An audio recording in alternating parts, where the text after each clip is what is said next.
제가 어느 교회 가든지 처음에 사람들이 제 인상 보고 저 사람한테서 뭐가 나올 수 있을까 그런답니다. 근데 듣다 보면 신통하다. 그런 고백을 한답니다. 여러분도 그렇게 되기를 바랍니다. 저는 담임 목회를 해본 적이 없습니다. 그렇기 때문에 일주일에 거의 아마 30년 동안 일주일에 2교회, 3교회를 다니면서 말씀을 전했습니다. 학교에 있으면서. 그렇기 때문에 지금까지 가만히 보니까 3,700개 교회, 내가 다닌 교회만, 미국까지 포함해서. 그래서 교회 앞에 딱 서보면 이제는 30년 동안 다니면서 보다 보니까 교회 앞에 서면 교회가 보여요. 여기 앉아있는 여러분들은 안 봐요. 내 눈에는 보여요. 이 교회는 큰 교회예요. 굉장히 큰 교회예요. 엄청난 큰 교회가 내 눈앞에 전개되는. 근데 그걸 확증해 주는 건 오늘 찬양이에요.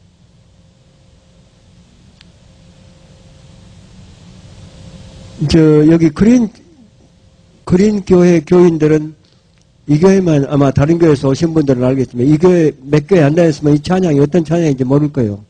굉장히 수준이 있는 찬양이에요. 이게 쉽게 들을 수 없는 찬양입니다.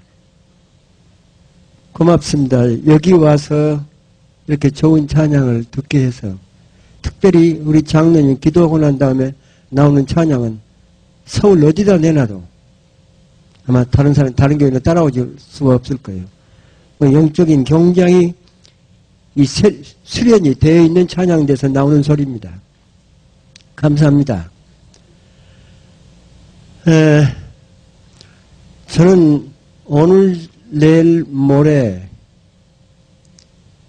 제가 지금까지 살아오면서 보았던 거, 나 설교 안 하렵니다. 설교 않고 내가 지금까지 살아오면서 보았던, 만났던 사람들, 내가 본 사건들, 체험했던 것들, 내가 이번에 하는 얘기는 본인한테 직접 네 얘기를 내가 교회 가서 해도 되겠느냐? 네가 사는 곳 바꾸고 이름 바꾸고 이건 하나님의 복음을 전하는데 꼭 필요하다. 허락받은 얘기들입니다. 그런 얘기들을 여러분들과 함께 나누려고 합니다.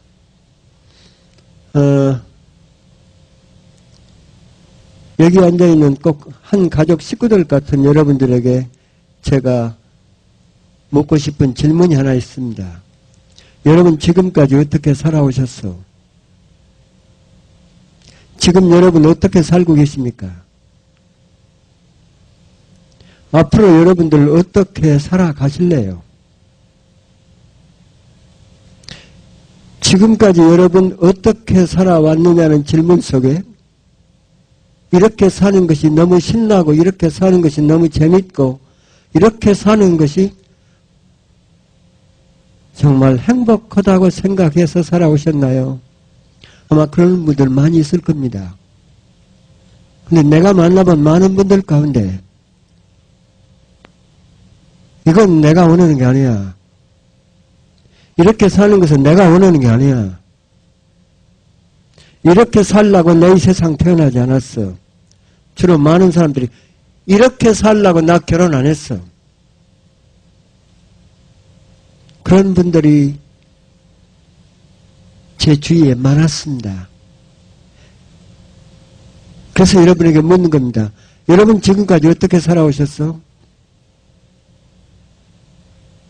지금 여러분 현재 여러분 어떻게 살고 있어? 자, 그러면 지금까지 여러분 살아오신 거지. 이건 내가 원하는 게 아니야.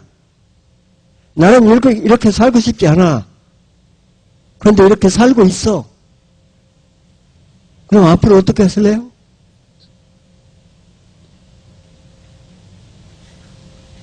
여러분 인생 누가 사는 거요? 내가 사는 겁니다. 아무도 내 인생 살아줄 사람 없습니다. 인생 몇 번 사는 거요? 한 번 사는 거요. 결혼 2번 할 수 있습니다. 사업 망하면 다시 할 수 있습니다. 학교 떨어지면 다시 또 재수할 수 있습니다. 그러나 인생만은 딱 한 번이요. 2번 주어지지 않습니다. 한 번밖에 나에게 주어지지 않는 인생을 내가 원치 않는 삶을 살다가 가. 여러분, 하나님이 여러분을 이 땅에 왜 보냈어? 하나님이 여러분을 이 땅에 보낼 때 목적을 주었습니다. 뭐냐? 신바람 나게 살아라는 거예요. 건강하게 행복하게 살아라는 거예요. 바울이 우리에게 뭐라고 그랬나요? 항상 기뻐해라. 쉬지 말고 기도해라. 범사에 감사해라. 예수님 왜 오셨어? 예수님 오신 거 다른 거 아니에요. 신바람 나게 살아라는 거예요.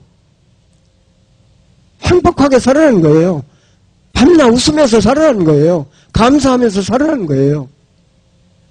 근데 그렇게 사는 사람이 많지 않잖아요. 나는 짧은 기간이지만 여러분과 나의 만남 속에서 여러분들이 원하는 게 원치 않는 삶을 살고 있다면 여러분 다시 한번 생각해 보시기 바랍니다. 저 대전 부근에 있는 한 대학입니다. 일반 대학입니다. 신학교가 아니고 그 대학교에 강의를 18년 동안 나가서 했습니다. 이사장이 장로님이요. 나하고 아주 친했습니다. 내 강의를 자기 학생들한테 꼭 들려줘야 된대요. 그 장로님 강요에 의해서 매주 목요일 그 대학에 가서 학생들 채플실에 모여놓고 교양 강좌 1시간 했습니다. 18년 동안. 근데 교양 강좌 끝나고 나면 이 연구실로 들어옵니다. 쉬어서 차 마시고 그리고 서울로 올라옵니다. 근데 교양 강좌만 끝나고 연구실 들어오면 나를 따라 들어오는 한 교수가 있어. 경제학과 김 박사. 플로리다 대학에서 경제학 박사 하고서 그 학교 경제학 교수를 하시는 분입니다. 대전의 큰 교회 집사요. 부부가 다. 근데 김 박사가 따라 들어오는데 곧 나 앉았으면 조금 이따 들어와요. 들어와서는 하는 얘기가 자기 집사인데 술을 못 꺼내서 고민이라는 거야. 술 끓여야 되는데. 그럼 제 전공이 치유잖아요. 그러니까 함께 얘기를 나눕니다. 조상 몇 때부터 술을 마셨냐. 무슨 문제가 있냐. 한번 찾아보자. 그렇게 하다 보면 또 1시간 지납니다. 얘기 끝내고 기도해주고 올라옵니다. 그 다음 목요일 날 강좌 끝나고 연구실에 있으면 그 교수 또 따라 들어옵니다. 목사님 나 술 끓여야 되는데. 그러면 또 1시간 이상 얘기 나누다가 또 기도가 올라옵니다. 그 다음 목요일 날 또 따라 들어옵니다. 여러분 똑같은 사람한테 똑같은 말을 18년 동안 한번 들어보세요.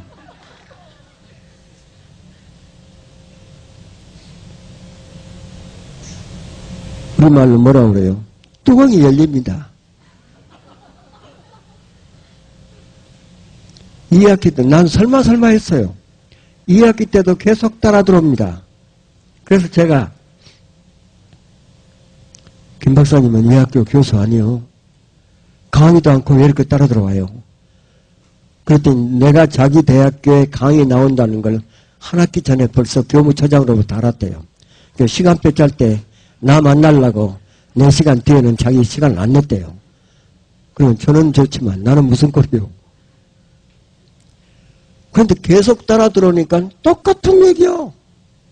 이번에는 교수님 나 술 꺼내야 되는데 했다가 그 다음 주에는 목사님 나 술 꺼내야 되는데 2년째 되더니 하도 어처구니가 없으니까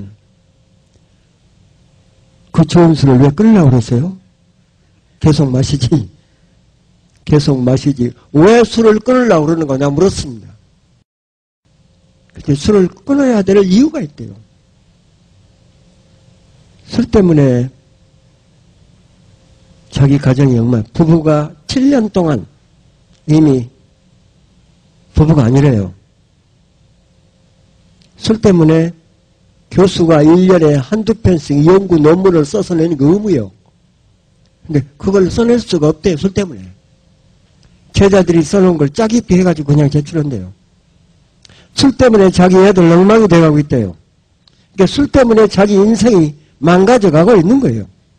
근데 술 먹고는 제가 그 꼴을 18년 동안 당했어. 18년째 되던 5월달입니다. 그날은 아침부터 얼마나 술을 많이 마셨으면 나 교양 왕자 끝나고 들어와서 앉았는데 문을 열고 들어오는데 비틀비틀 들어오는 거예요. 나 쳐다보지도 못하고 내 앞에 소파에 탁 앉는데 숨을 헐떡거립니다. 그러면서는 여기가 목사님 나 술 끊어야 되는데 발음도 이상합니다. 여러분 그때 내가 얼마나 화가 났는지. 이게 무슨 꼴이요? 18년 동안이나. 화가 나니까 욕이 나오는데요. 욕을 했습니다. 겉으로는 안 했습니다. 속으로. 뭐라고 욕했냐. 이 개새끼야 끊으려면 빨리 끊어.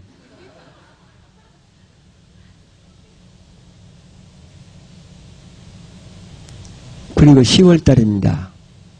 10월 20일 아침 7시 서울 우리 집으로 전화가 왔습니다. 김 박사 와이프한테서 지난밤에 자기 남편 대전병원에서 죽었대요. 술로. 그러면서 운명하게 하루 전인가 자기한테 부탁을 하더래요. 자기 입관 예배는 꼭 정택이 목사님한테 봐달라고 그러고. 그 전화 끊고 이 새끼가 죽을 때까지 사람을 괴롭게 하고 있네. 오후 3시 20분이래요. 입관 예배 시간이. 내려갔습니다.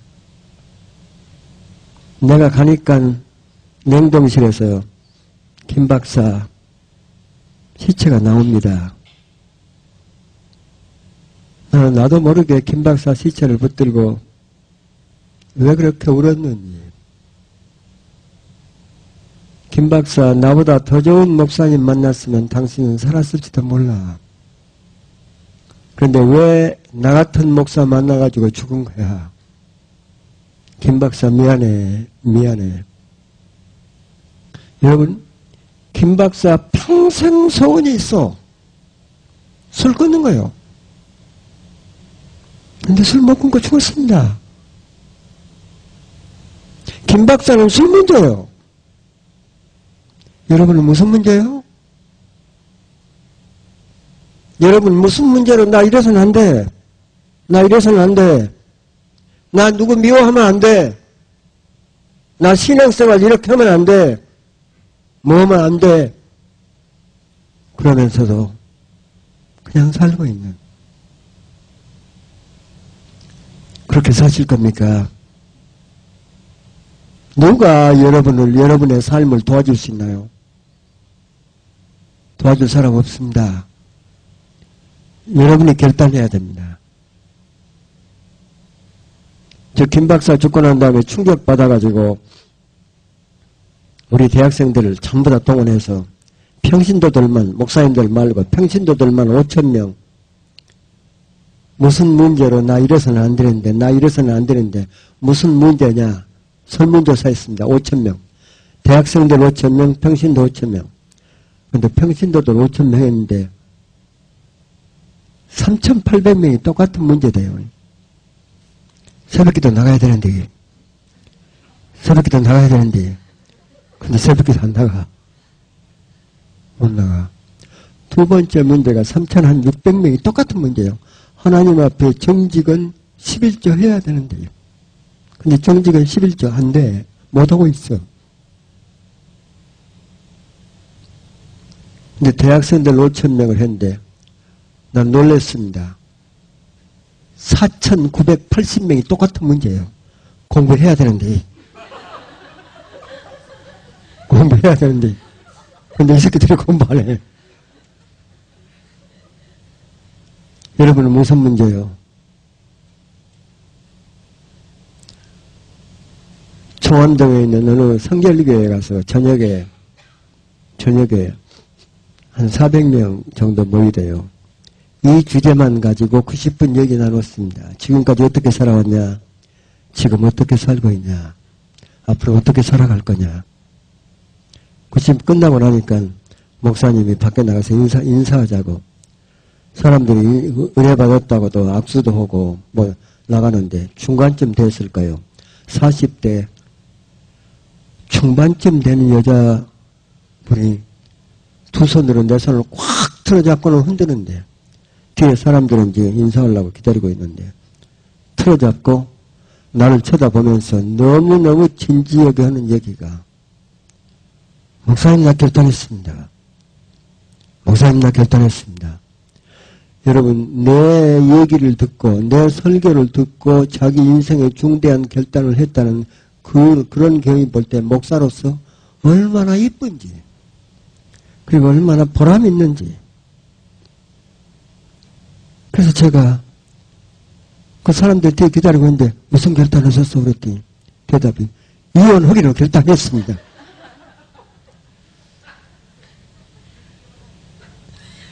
근데 나는 목사인데요. 욕을 잘해요. 이혼하기로 결단했습니다. 그런데 속에서 욕이 터져 나오는데요. 겉으로는 안 했습니다. 속으로만 했습니다. 이년아, 너무 화가 나니까 탁 틀어잡고 손을 뻗고 남아 가지 말고 인사해놓고 데리고 들어가서 왜 이혼하기로 결단했어? 그랬더니 19년 살았는데 밥맛이 없어서 이혼을 하려고 그러는데요. 남편이 밥맛이 없대요. 그러면 그때 나는 아직도 화가 안 풀려서 밥맛이 없으면 김치맛이라도 먹고 살아야지. 그랬더니 목사님이 한번 살아보래요. 들어보니까 나도 못 살겠대요. 그 남편이 돈을 얼마나 아끼는 거냐. 화장실 물을 안 내린다나요. 몇 판이고 반복. 그리고 어떻게 그런 인간한테 집사를 주었는지 헌금을 내는데요. 헌금을 내는데 한국은 기본이 1,000원이잖아요. 그럼 1,000원을 안 내. 꼭 동전 500원. 자기가 3년 전에 단식해가지고 3일 단식해가지고 1,000원으로 올렸대요. 감사한금 11대 일치 없어. 돈밖에 몰라.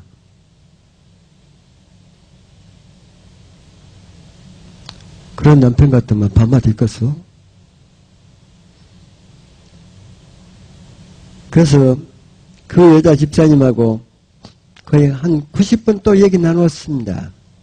이 남자 버리고 다른 남자한테 가면 이 남자는 어떻게 되겠냐? 아이들 둘은 어떻게 되겠냐? 이 남편 결혼해서부터 밥맛이 없었으니까 지금까지 어떻게든지 헤어진다는 생각만 하고 미운 생각만 했지 내가 버리고 가면 애들은 어떻게 되고 남편은 어떻게 되나 생각해 본 적이 없대요. 근데 그때 하나씩 근데 자기가 이 남자를 버리면 대한민국에서 어떤 여자도 이 남자 데리고 살 사람이 없대요. 그리고 자기 아이들 미래 여튼 90분 후에는 다시 살기로 결단했습니다. 지금도 살고 있습니다. 여러분은 무슨 문제예요? 어떻게 갔을까요?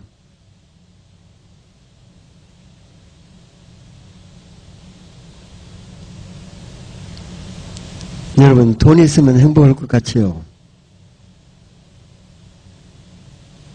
우리가 그런 착각 속에 삽니다. 돈만 많이 있으면 우리는 행복할 것이라고는. 돈이 없어도 사실은 불행합니다. 적당히 돈은 있어야지. 근데 돈이 많으면 행복할 것이라고는 우리 모든 사람이 그 착각 속에 사는데 그건 절대로 진리가 아닙니다. 돈 많은 사람이 행복한 사람이 한 사람도 없습니다. 여러분도 가져보면 압니다. 나는 안 가져봐서 아직 모르겠습니다만 그러나 나는 보았습니다. 돈이 많아서 행복할 것 같으면 어떻게 1800억을 자기 통장에 딱 놔두고 뉴저지에서 자살하겠어? 그것도 우리 한국의 재벌의 딸이? 돈은 사람을 행복하게 할 수가 없다는 증거입니다. 여러분, 최진실이가 돈이 없어서 죽었겠어?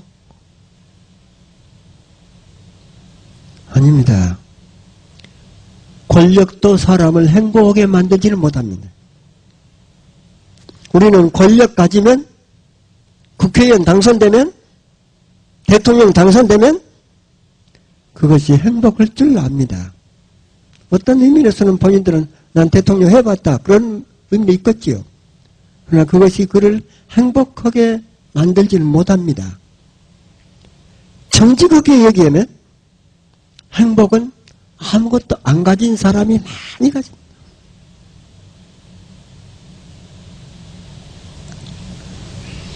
여러분, 살다 보면 내 마음속에 깊이 사라지지 않는 사람 있잖아요.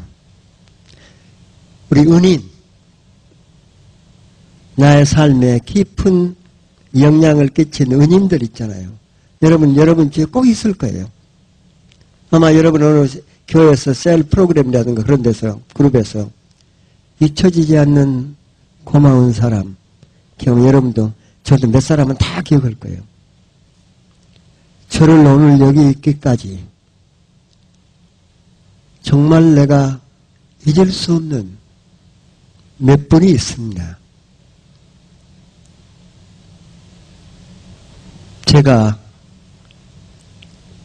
신학교 졸업하고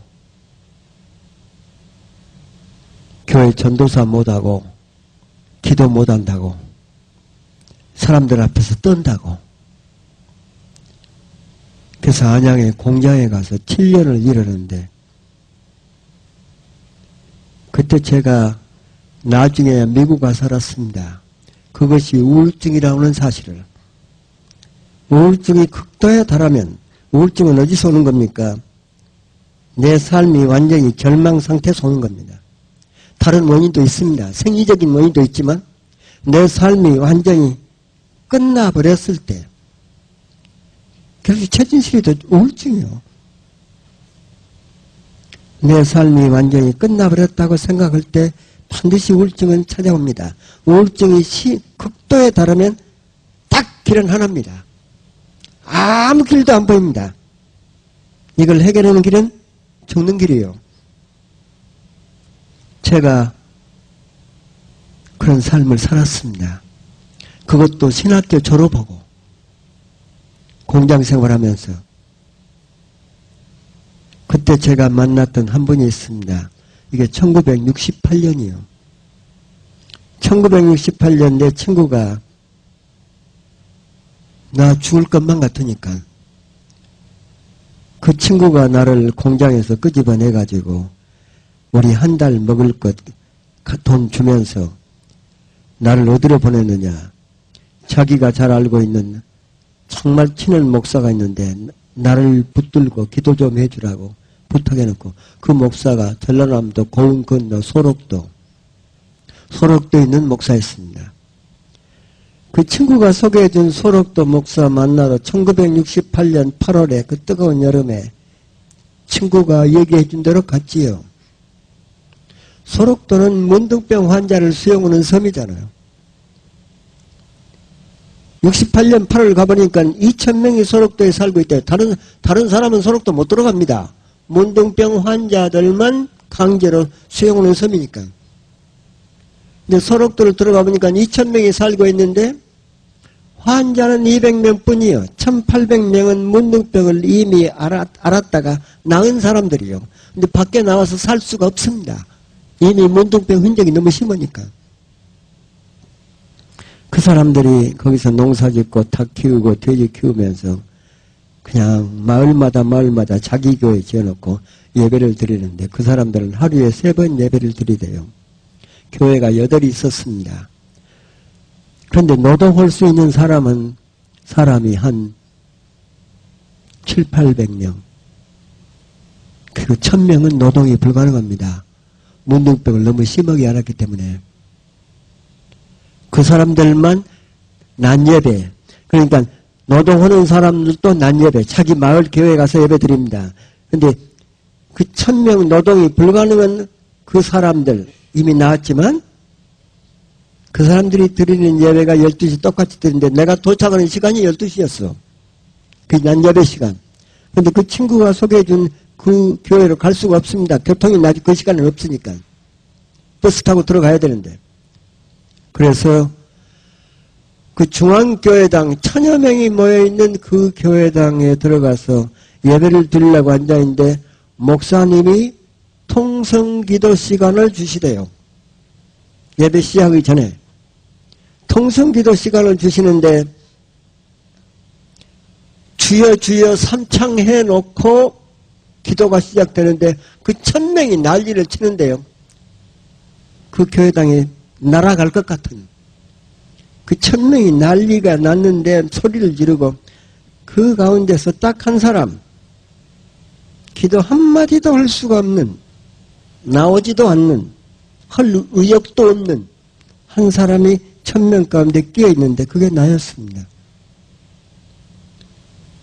내 뒤에서 그렇게 어느 남자가 우는데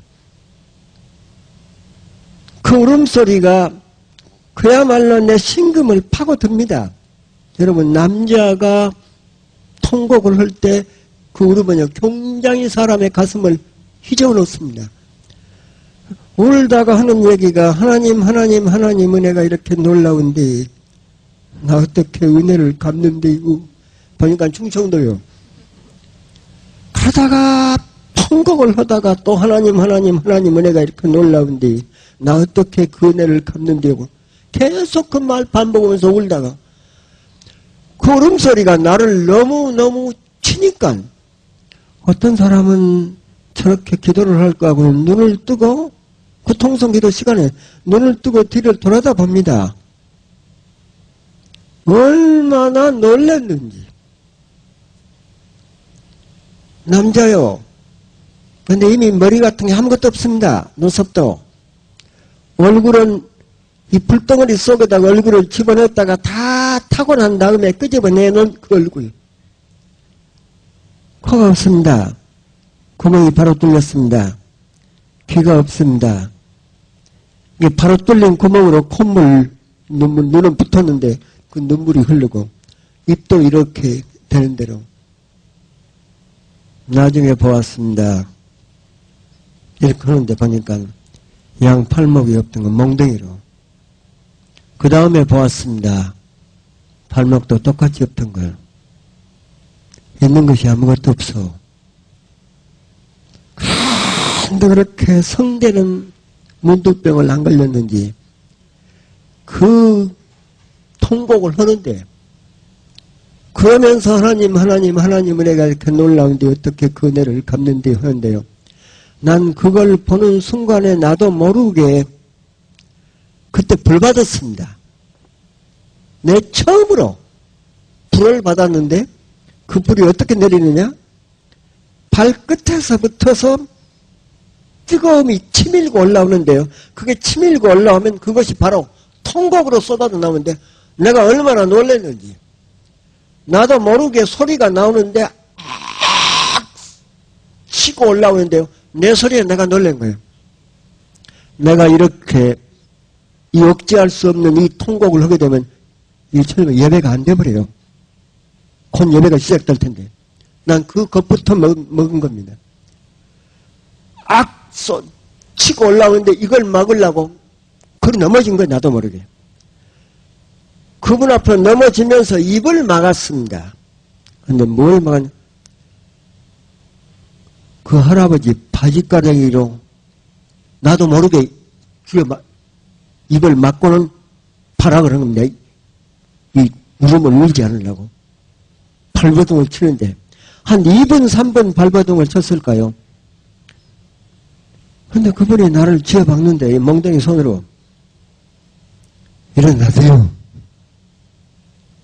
예배 끝났어요. 예배가 끝났대요. 나는 이 울음을 참으려고 발버둥 치는데 가만히 울면서 들어보니까 자꾸 쥐어박는데 일어나세요. 예배 끝났어요. 믿겨지지 않는 눈을 떠보니까 이게 웬일이요.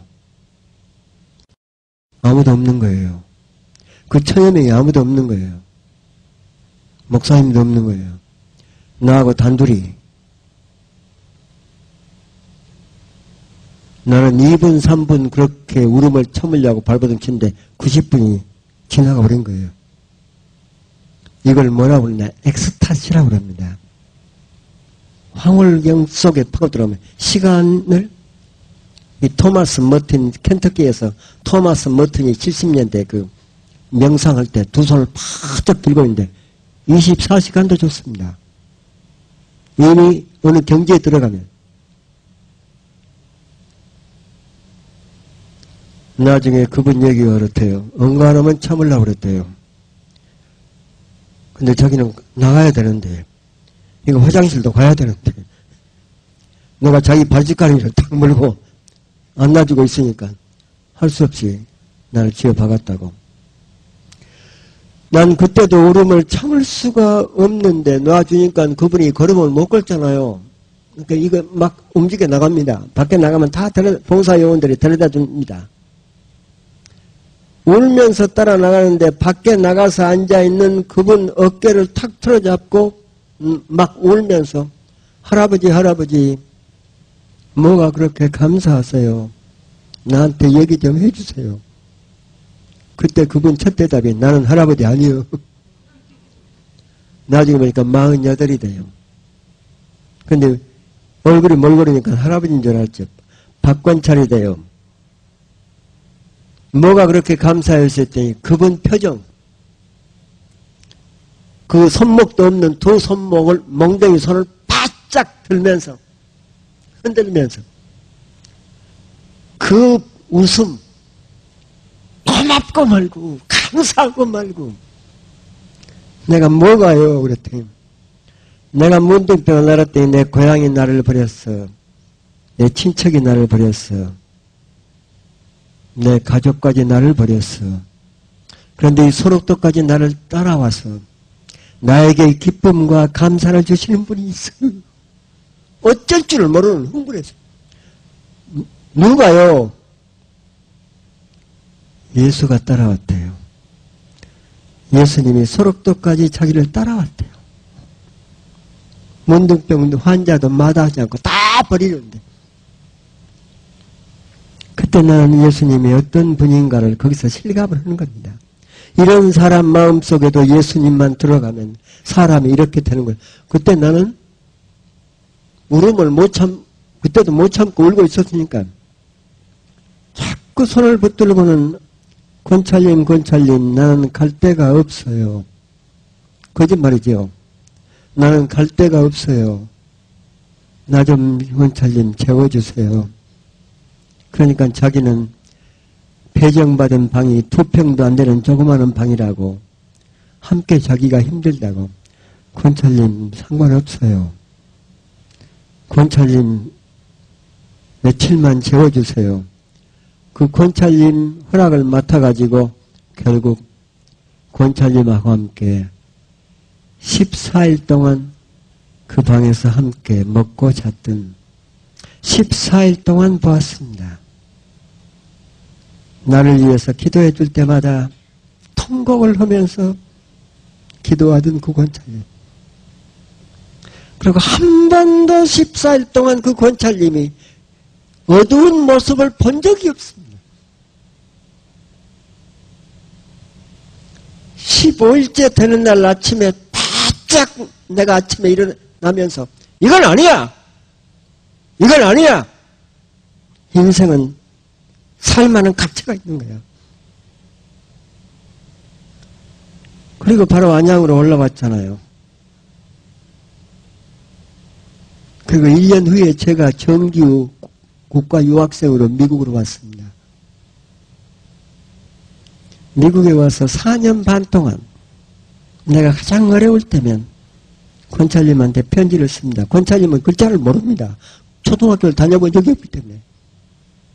권찰님이 다른 사람한테 불려주면 다른 사람이 편지를 나한테 보냅니다.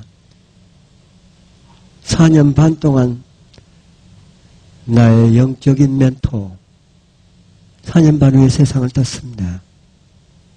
아마 그 권찰님이 없었으면 나는 죽었을 거예요. 학교 문턱도 안 가본 이름 석자를 못 쓰는, 눈도 한쪽은 붙어버리고 입도 던지 돌아가 버렸고, 코도 없고 귀도 없고 팔목도 없고 아무것도 가진 것이 없는 그분. 그래서 그렇게 행복했을까요?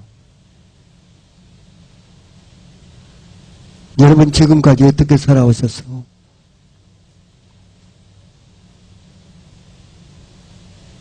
아마 여러분은 이런 생각을 하고 있는 분도 있을지 모르겠습니다. 그 인간만 변하면 나는 행복할 거야. 그 인간만 바꿔지면 나는 행복할 거야. 우리 한국의 치상담연구원의 학생들이 1000여 명이 되는데 거의 한 절반은 입학할 때 그 인간 바꾸려고 들어왔습니다.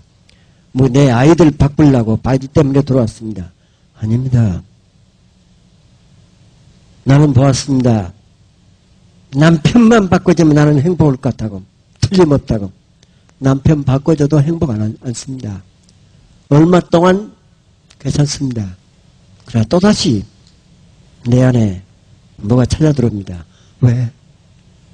내가 안 변했기 때문입니다.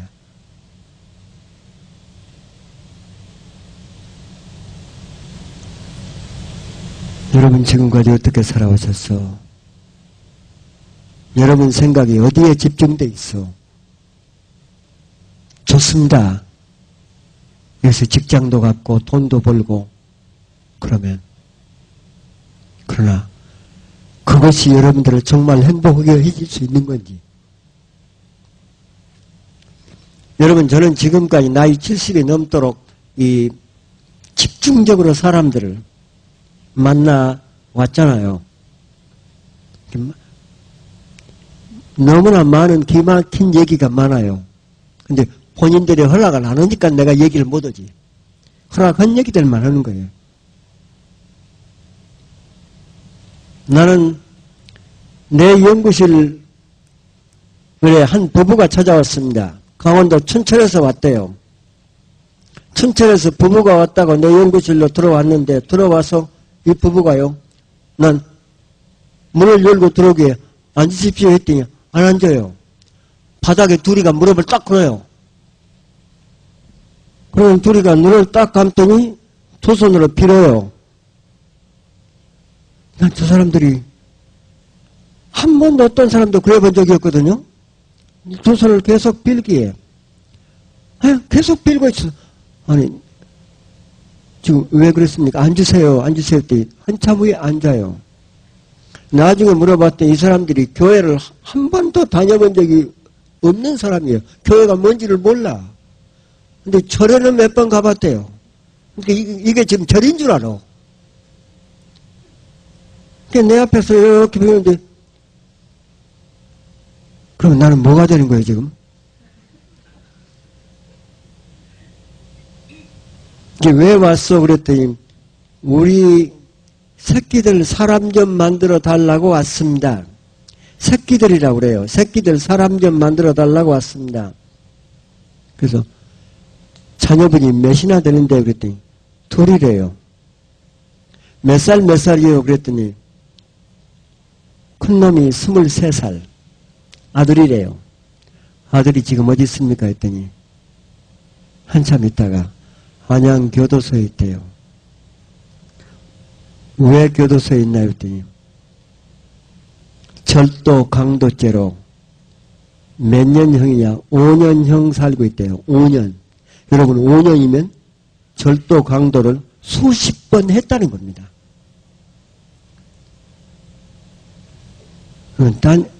두 번째는 딸입니까? 했더니 딸이래요. 딸은 20살이래요. 딸은 어디서 뭘 하나요? 했더니 한참 있다가 청주 여자교도소요. 그럼 딸은 왜요? 그랬더니 딸도 똑같은 절도 강도죄예요. 둘이 다가. 내가 깜짝 놀래가지고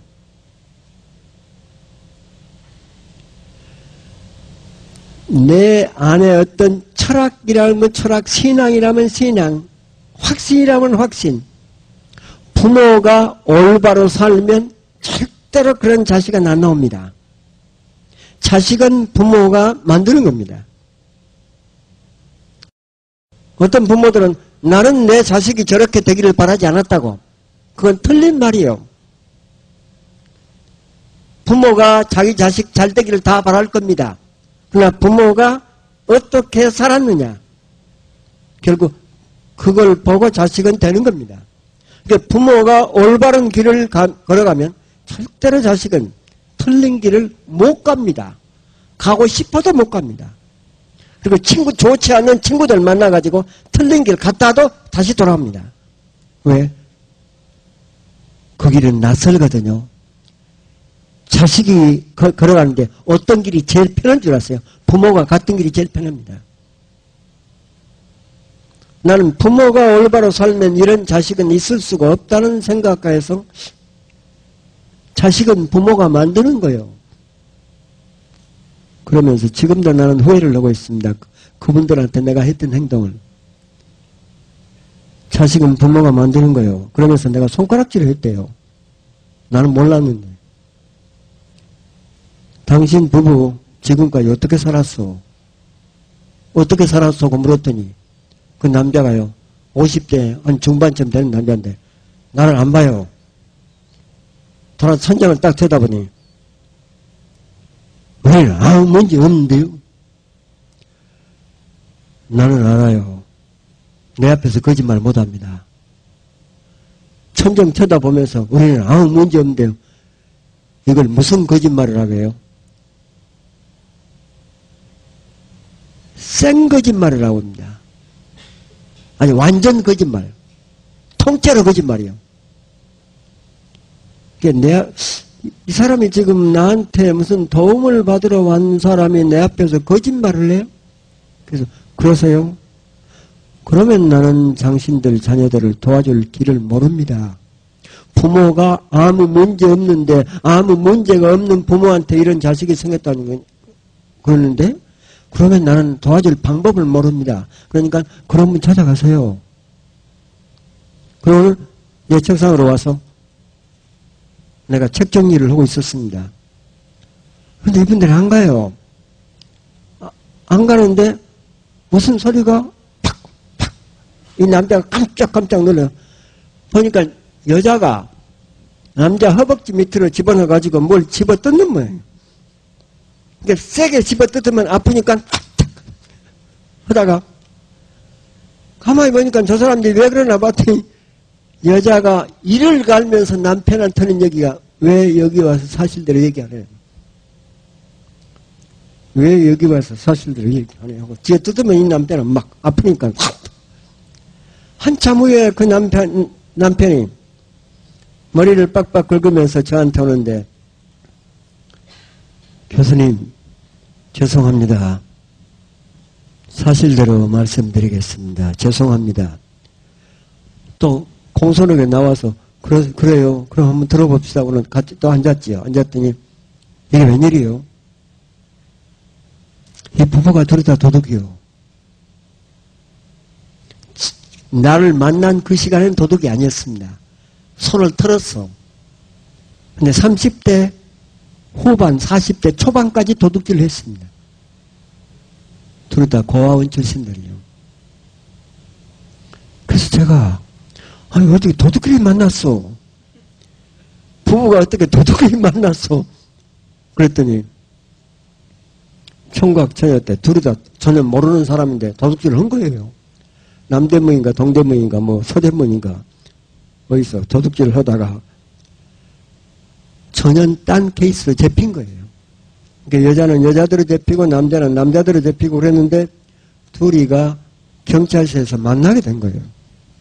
그러니까 취조를 형사한테 받는데 여자는 저쪽에서 받고 남자는 이쪽에서 받는데 취조를 받다가 눈이 통했다네요. 정확한 증거가 없어서 둘이 무혐의로 나왔다네요. 나와서 둘이가 다방에 들어가서 그날부터 동거생활. 이분들은 결혼식을 올린 적이 없습니다. 그러고 나서도 계속 도둑질로 살았는데 남편이 들어가면 마누라가 나오고 마누라가 들어가면 남편이 나오고 애들 낳아놓고도 그런데 이 애들이 자식들한테 도둑을 가르칠 부모가 어디 있겠어요? 신비하더래요. 초등학교 4, 5학년, 3, 4학년이 되니까 애들이 한 번도 그걸 말해준 적이 없는데 도둑질을 하더래요. 여러분 신비합니다. 이후에 시애틀에서 백인 목사가 흑인들한테 사죄하는 의미로 낳은 지 2달 된 흑인 남자아이를 입양을 합니다. 어디서? 버려진 아이 그냥 이제 어디다가 맡겨놓은 아이, 부모가 포기해버린 아이 데려다가 정말 사랑으로 키웁니다. 근데 그 아이가 고등학교 2학년 때 불법 무기를, 고등학교 2학년 다닌 놈이 불법 무기를 가지고 이 파는 그 문제로 잡혀 들어갑니다. 그러니까 백인 목사 부부가 도대체 우리가 이 아이한테 사랑을 안 해본 적이 없어. 답게 사랑으로 키웠어. 근데 왜 이 아이가 이러냐? 그래서 자기가 애를 찾아온 그 입양소를 찾아갔대요. 이 아이 부모를 알고, 거기는 알고 있으니까. 그래서 이 아이의 부모를 찾았대요. 흔적을 찾아봤대요. 그랬더니 그 아버지가 불법 무기죄로 15년형을 계속 살고 있더래요. 흑인 아이가. 이 아이가 아버지를 만나본 적이 없잖아요. 이게 부모 자식 간에 내려오는 신비한 연입니다. 이 아이들이 도둑질을 하는데 도둑질을 하면 두들겨 패고 그리고 소문이 나니까 자꾸 전화를 하는데 이 아이들 때문에 전화만도 10몇 번을 했대요. 2, 3만도.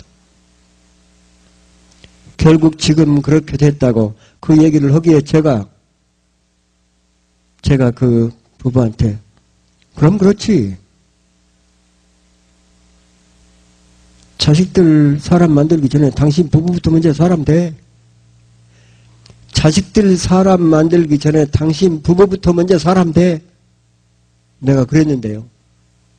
나는 솔직히 지금도 내가 얘기 잘못한 거예요, 내가. 그들을 손톱에 때만큼도 안 얘기하고 무시를 해버린 겁니다. 거기에 이 남자가 확 돌아버린 겁니다. 나중에 알고 보니까 나는 무의식 가운데 했는데 그분이 딱 말을 않고는 나를 쳐다보는데요. 여러분 사람 얼굴 보면 알잖아요. 살기가 도는 눈이 쫙 찢어지면서 쳐다보는데 얼굴이 점점 험하게지는 거예요. 그리고 싹 이를 확 물더니 지금 뭐라 그랬어? 그때 목사인 내가 얼마나 소름이 끼치던지 이놈이 무슨 짓을 할지를 모르겠다는 그 생각이 드는 거예요. 지금 뭐라 그랬어?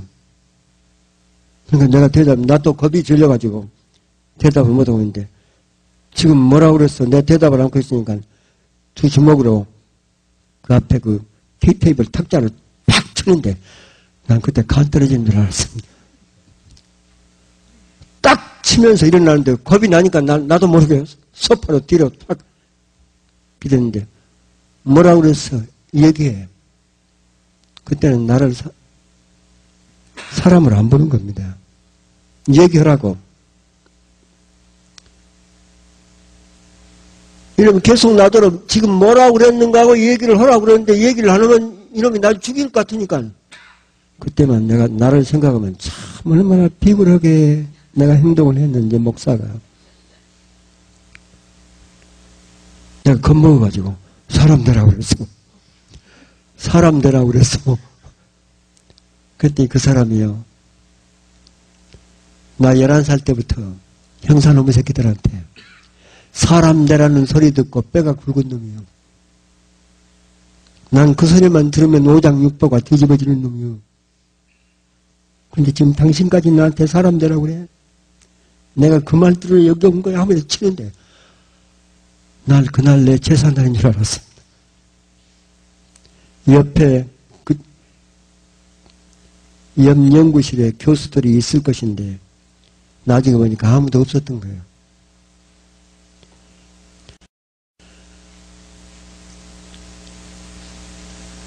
그런데 어떻게 되면 사람 되냐요, 나더러. 이 죽일 것처럼 몰아붙이면서 어떻게 되면 사람이 되는가 하고 몰아붙이는데 내가 겁먹어가지고 하는 얘기요. 교회 가서 예수님 만나면 사람 돼요. 예수님 만나면 사람 돼요 했더니 이놈이요. 그때부터 나를 보고 생긋 웃는 게 있죠. 주먹을 쥐고 여러분 한번 당해보세요. 주먹을 쥐고 내 앞에서 이렇게 돌리면서 그 비웃는 거 있죠. 나들은 지금 이건 믿으라고. 예수 믿으라고 했다고. 나들은 이건 믿으라고. 근데 왜 예수를 주먹으로 비우면서 놀리는데 그때 나한테서 화가 나요. 겁은 어디로 가버리고. 화가 나는데 주먹으로 이를 갈면서 악을 쓰는데요. 어디다 이거 비웃어? 네 식구들, 네 새끼들 사람 될 수 있는 이 지구상에서 유일한 길이야. 어디다 대고 비웃어 하면서 팍!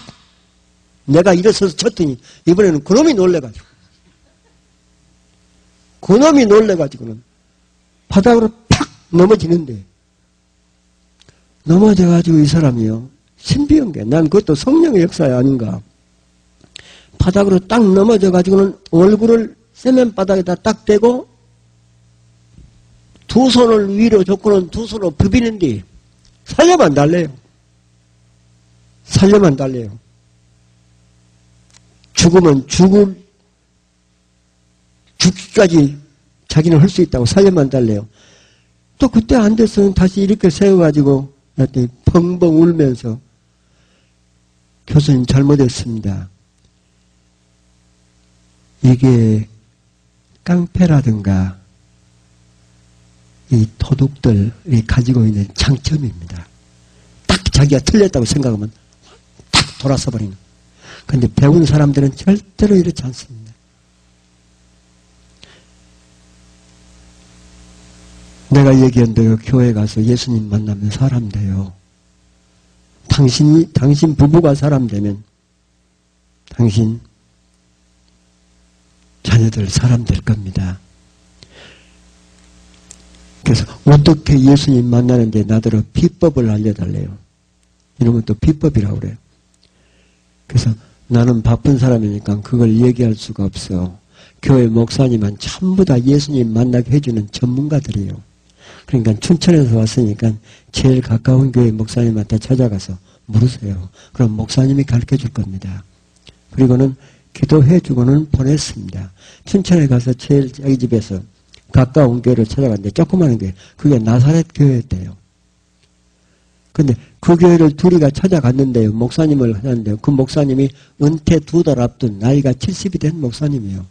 근데 눈 시력이 안 좋아가지고 이 돋보기를 쓰고 굵은 성경을 그 목사님이 읽고 있는데 굵은 성경이 크지요. 그 앞에서 이 두 사람이 또 가서 무릎 꿇고 빌었대요. 예수님 만나는 비법을 전수받으러 왔습니다. 그러더라고요. 그 목사님 얘기를 들어보니까. 그 사람들이 하도 그렇게 울면서 예수님 만나는 비법을 전수받으러 왔다 그러니까 이 목사님이 감동을 해가지고 그 목사님이 이렇게 쳐다보더니 자기가 읽던 신구약 성경을 이렇게 접어서 내밀더니 100번만 읽어. 100번만 읽으라고. 그러면 예수님 만난다고. 그러니까 그 사람은요. 성경이 뭔지를 모르니까 일주일에 100번 읽겠다고 생각을 했다.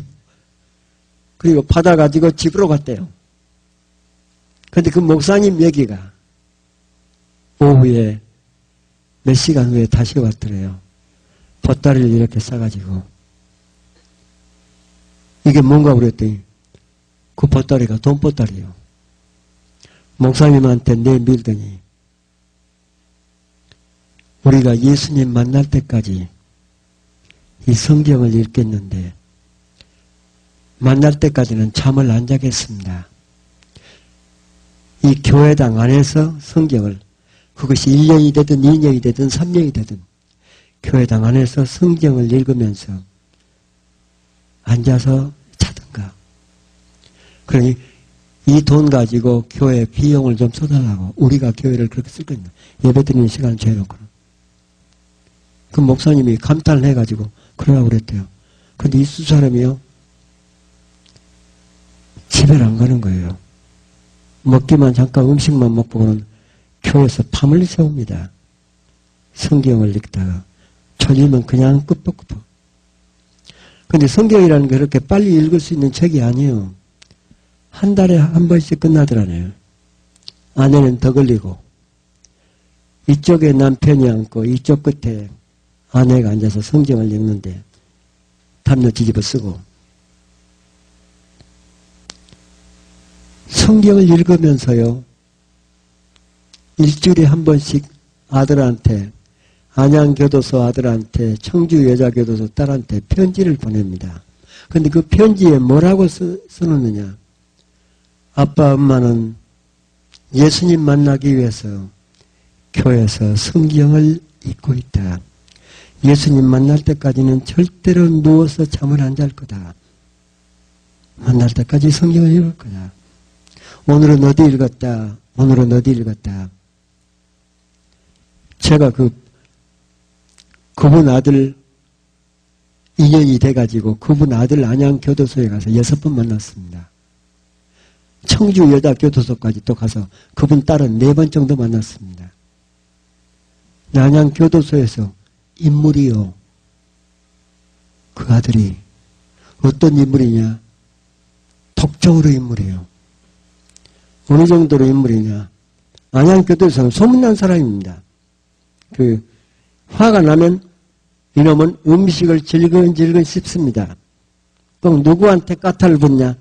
교도관이 지나갈 때 앞에서 탁 내뱉습니다. 이건 보통 죄수하는 일이 아닙니다. 탁 내뱉으면 교도관이 그로부터 무릎 두고 막 호통을 치고 어쩌면 뺨을 때립니다. 그러면 이놈은 교도관을 안 때립니다. 형이 늘어나니까. 어디서 구했는지 이 쇠꼬챙이 칼 그런 걸 가지고 자기 배를 딱 내고 배에다 확 찔러 넣습니다. 자기 배에다가 이만한 쇠꼬챙이를 팍 찔러 넣습니다. 이건 보통 독종은 하지 못하는 일입니다. 그놈을 한번 집어넣으면 그놈들에다가 수술해야지, 끄집어내야지, 옆에서 지켜야지. 이건 교도관들이 보통 일이 아니에요. 그러니까 나중에는 그놈이 그 짓을 하면 지나갑니다. 언제 저놈을 청송으로 보낼 것인가 그것만 울려고 했는데 안양교도소에서 전부 다 포기한 놈인데 이놈이 달라지더래요. 어떤 목사도 어떤 교도관도 이놈한테 어떤 영향을 미치지 못했습니다. 근데 행동이 달라지는 겁니다. 점점 청주 여자교도소에서 똑같이 달라집니다. 딱 하나 엄마 아빠가 교회에서 예수님 만나기 위해서 성경 읽고 있다는 그것 때문에 결국 10개월이 갑니다. 10개월 되는 날 성경을 10번 읽었는데 그것이 새벽 1시가 되는 이 남편이 성경 요한계시록까지 딱 끝내고 났는데 새벽 1시인데 불이 붙는 거예요. 몸에. 갑자기 몸이 뜨거워지면서 신비하네요. 성령이 임하면, 성령이 불이 임하면서 통곡이 꼭 터져 나오네요. 통곡이 터져 나오니까 이 남편이 새벽 1시에 저쪽에서 성경 읽고 있는 아내 앞에 가더니 무릎을 꿇고 아내 다리를 붙들고 처음에 내뱉는 얘기가 여보 나 용서해줘. 여보 나 용서해줘. 이 아내는 영문을 모르고 앉았다가 자기도 한참 후에 남편을 붙들고 여보 나도 나 용서해줘. 둘이 붙들고 울었다잖아요. 그것이 이 부부가 안양에 특별 면회를 하면 그 아들이 너무나 달라졌으니까 특별 면회는 이제 방에서 만나도록 합니다. 그 방 안은 울음바다요. 아들하고 엄마 아빠가 끌어잡고 우는 거예요. 결국 그런 지 1년 반 후에 안양교도소에서 그 박씨 아들이 2년 8개월 형사면 받고 나옵니다. 법무부 장관 특명이요. 안양 교도관들이 탄원서를 제출했습니다. 법무부 장관한테. 그 탄원서 내용이 아주 간단합니다. 교도소는 죄수를 가두어 두는 것입니다. 근데 방 누구누구는 죄수가 아니요. 천사로 바꿔졌습니다. 어떤 누구도 그 사람을 상담한 예도 없는데 이 아들이 다른 사람들을 붙들고 도와주고 그는 천사로 바꿔지는데 아들이 나온 지 7개월 후에 청주교자교도소에서 딸도 나옵니다. 똑같이 특별 서면으로. 그 아들이 대전 살고 딸은 부산 살고 있습니다. 그 박 씨는 부천에서 부부가 살다가 4년 전에 박 씨가 세상을 떴습니다. 세상을 뜨기 전에 저를 불렀습니다. 그리고 마지막 자기가 나한테 하는 부탁이 부모가 달라지면 자식이 이렇게 달라지더라는 이 복음을 목사님 가는 곳마다 꼭 전해주세요. 이름만 밝히지 마시고. 나는 요즘도 박씨 아들, 박씨 딸 전화로 통하고 있습니다. 그렇게 살 수 있는 사람이 얼마나 있을까요? 부러울 것이 없대요. 여러분, 예수가 누구요?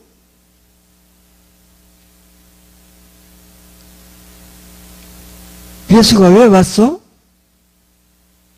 오늘 저녁에 본문이 예수가 왜 오셨느냐, 그걸 우리에게 얘기해 주는 겁니다.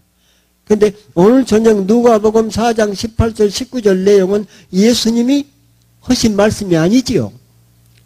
예수님이 어떤 말을 반복해서 말씀을 이사야 61장 1절부터 3절 내용을 읽으시다가 예수님이 앞으로 이거다 내가 온 것은.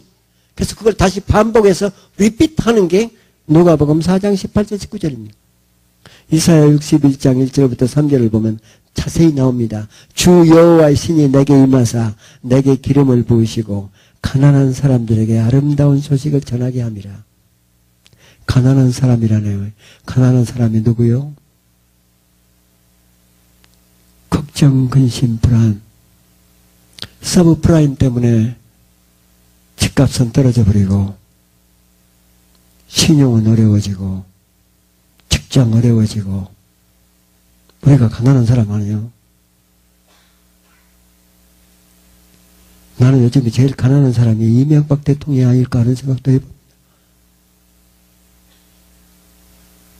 이번 은평구에서 떨어진 장상은 또 얼마나 가난한 사람이겠어요? 이재호 그분이 당선은 됐지만 잠깐 동안 좀 기분 좋을 겁니다. 탤런트들 가난한 사람 아니요? 탤런트들 꽤 16급이라는 탤런트들 5명 정도를 제가 자주 만났습니다. 피가 마르는 그들, 언제 이것이 떨어져 볼지 모르는, 언제 인기가 떨어져 버렸을 때 내가 어떻게 될지 모르는,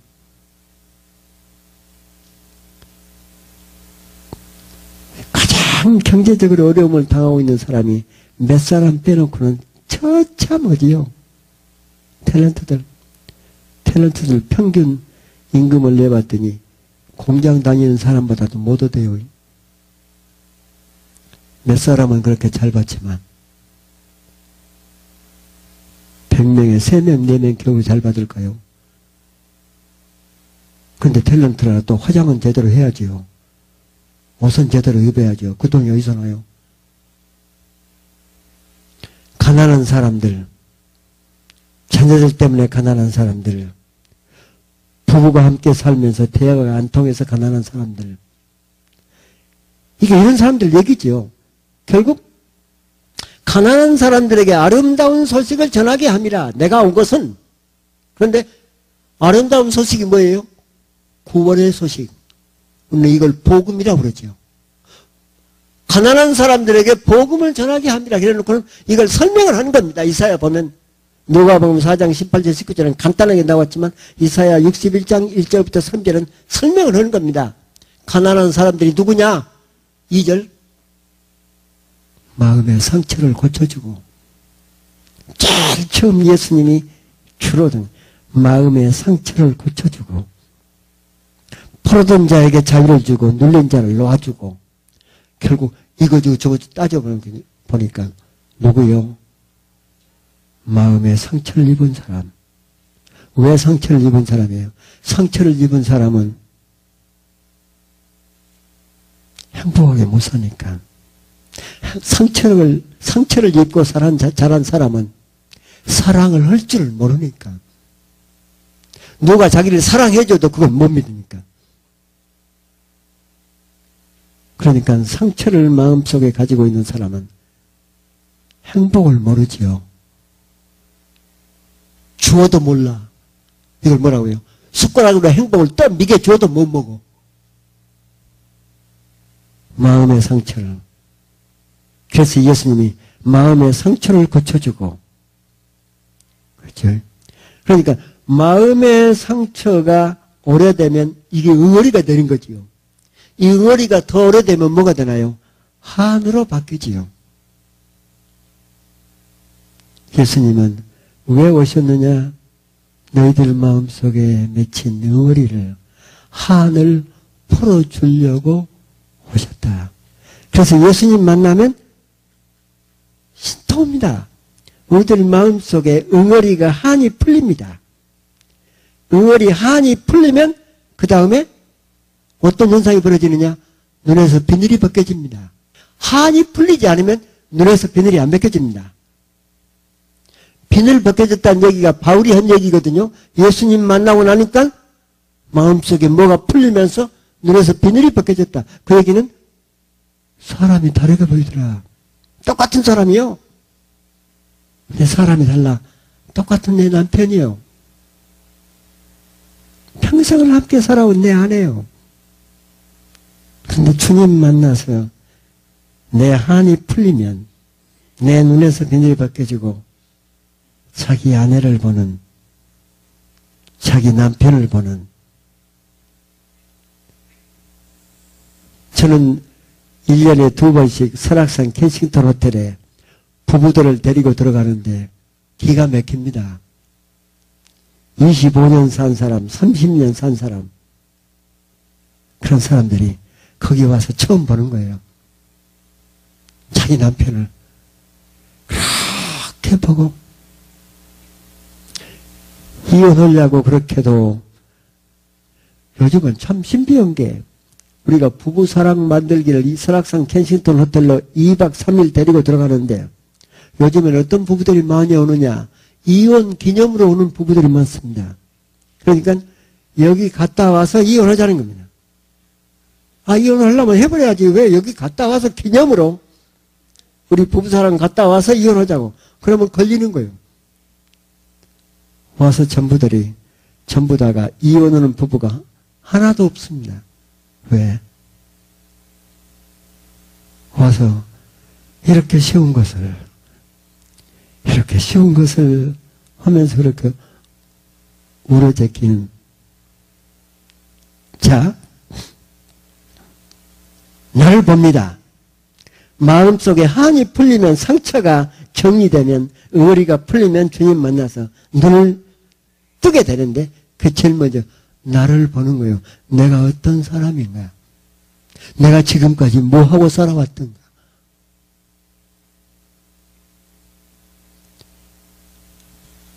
여러분, 내가 왜 신학교 졸업하고 공장에 갔어? 우리 시대는 신학교 졸업하면 목회자가 없어가지고, 교회는 있는데 목회자가 없어가지고, 신학교 졸업하면 서로 교회가 데려가려고 하던 판이요. 근데 나는 못 가는 겁니다. 왜? 기도를 못해. 나는 신학교 4학년 다닐 때 4년 동안 기도만 하라면 그냥 도망가버리는 거예요. 왜?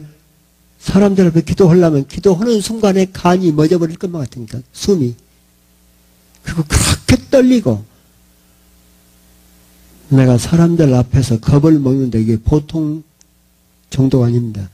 중학교 1학년부터 내 고향이 전라남도 신안군 서해바다 멀리 떨어진 섬인데 그 섬에서 6학년 졸업할 때까지는 몰랐습니다. 왜? 섬 사람들은 조그마한 섬이라 한 집안 식구들 같으니까 무서워할 필요가 없었어요.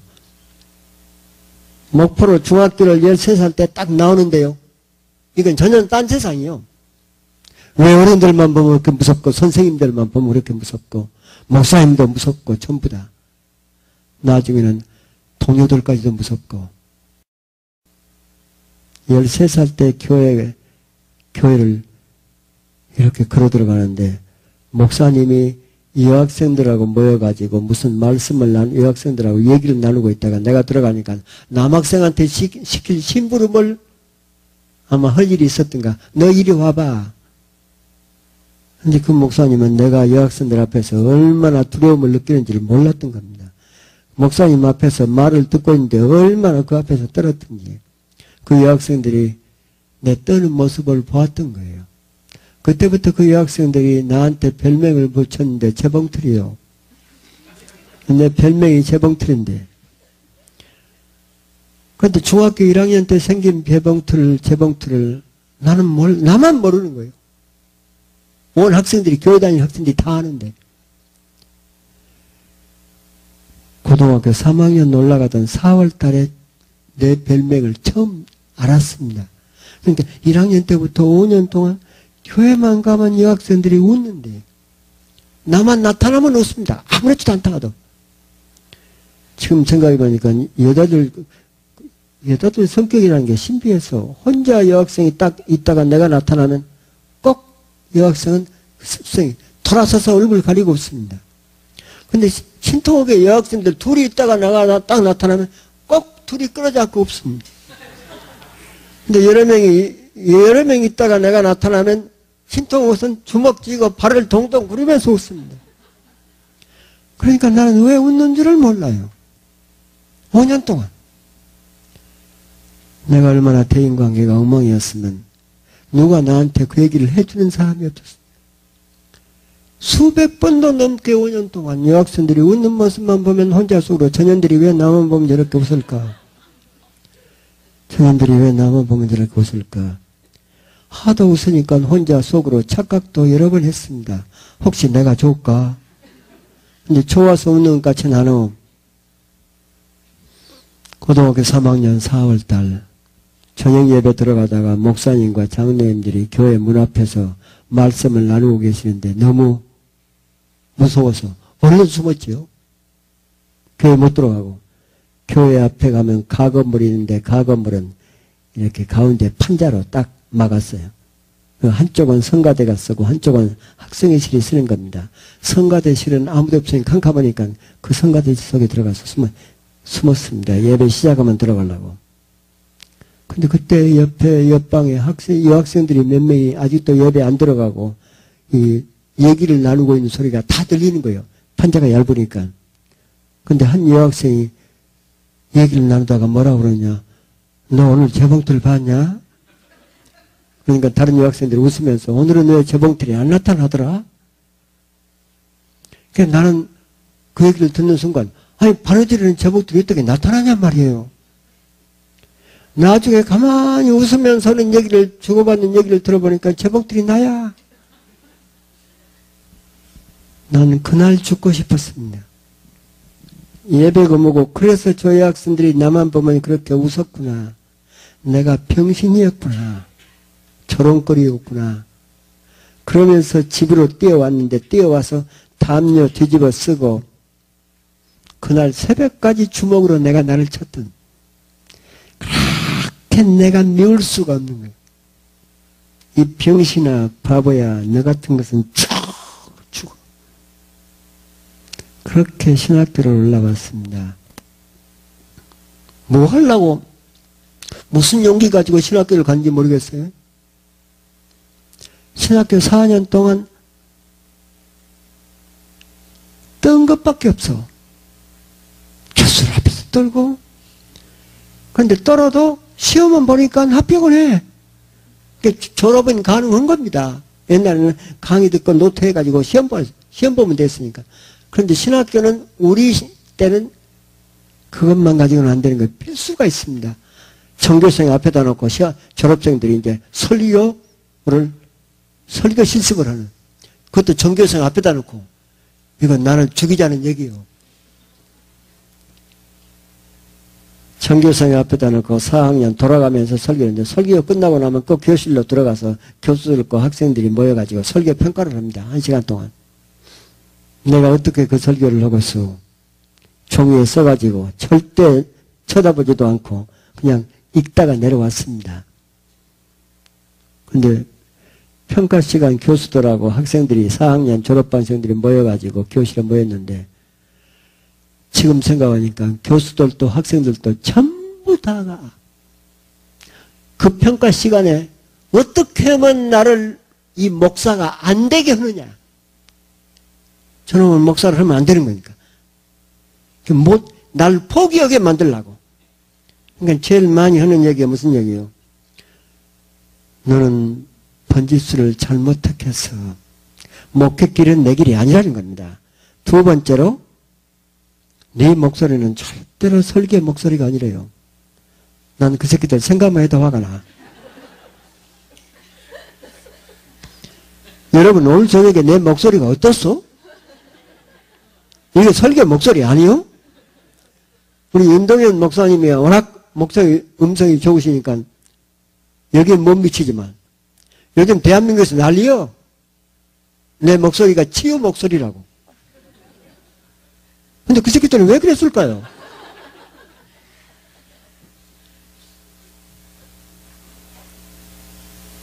그런데 나는 그걸 그대로 100% 그래 맞아.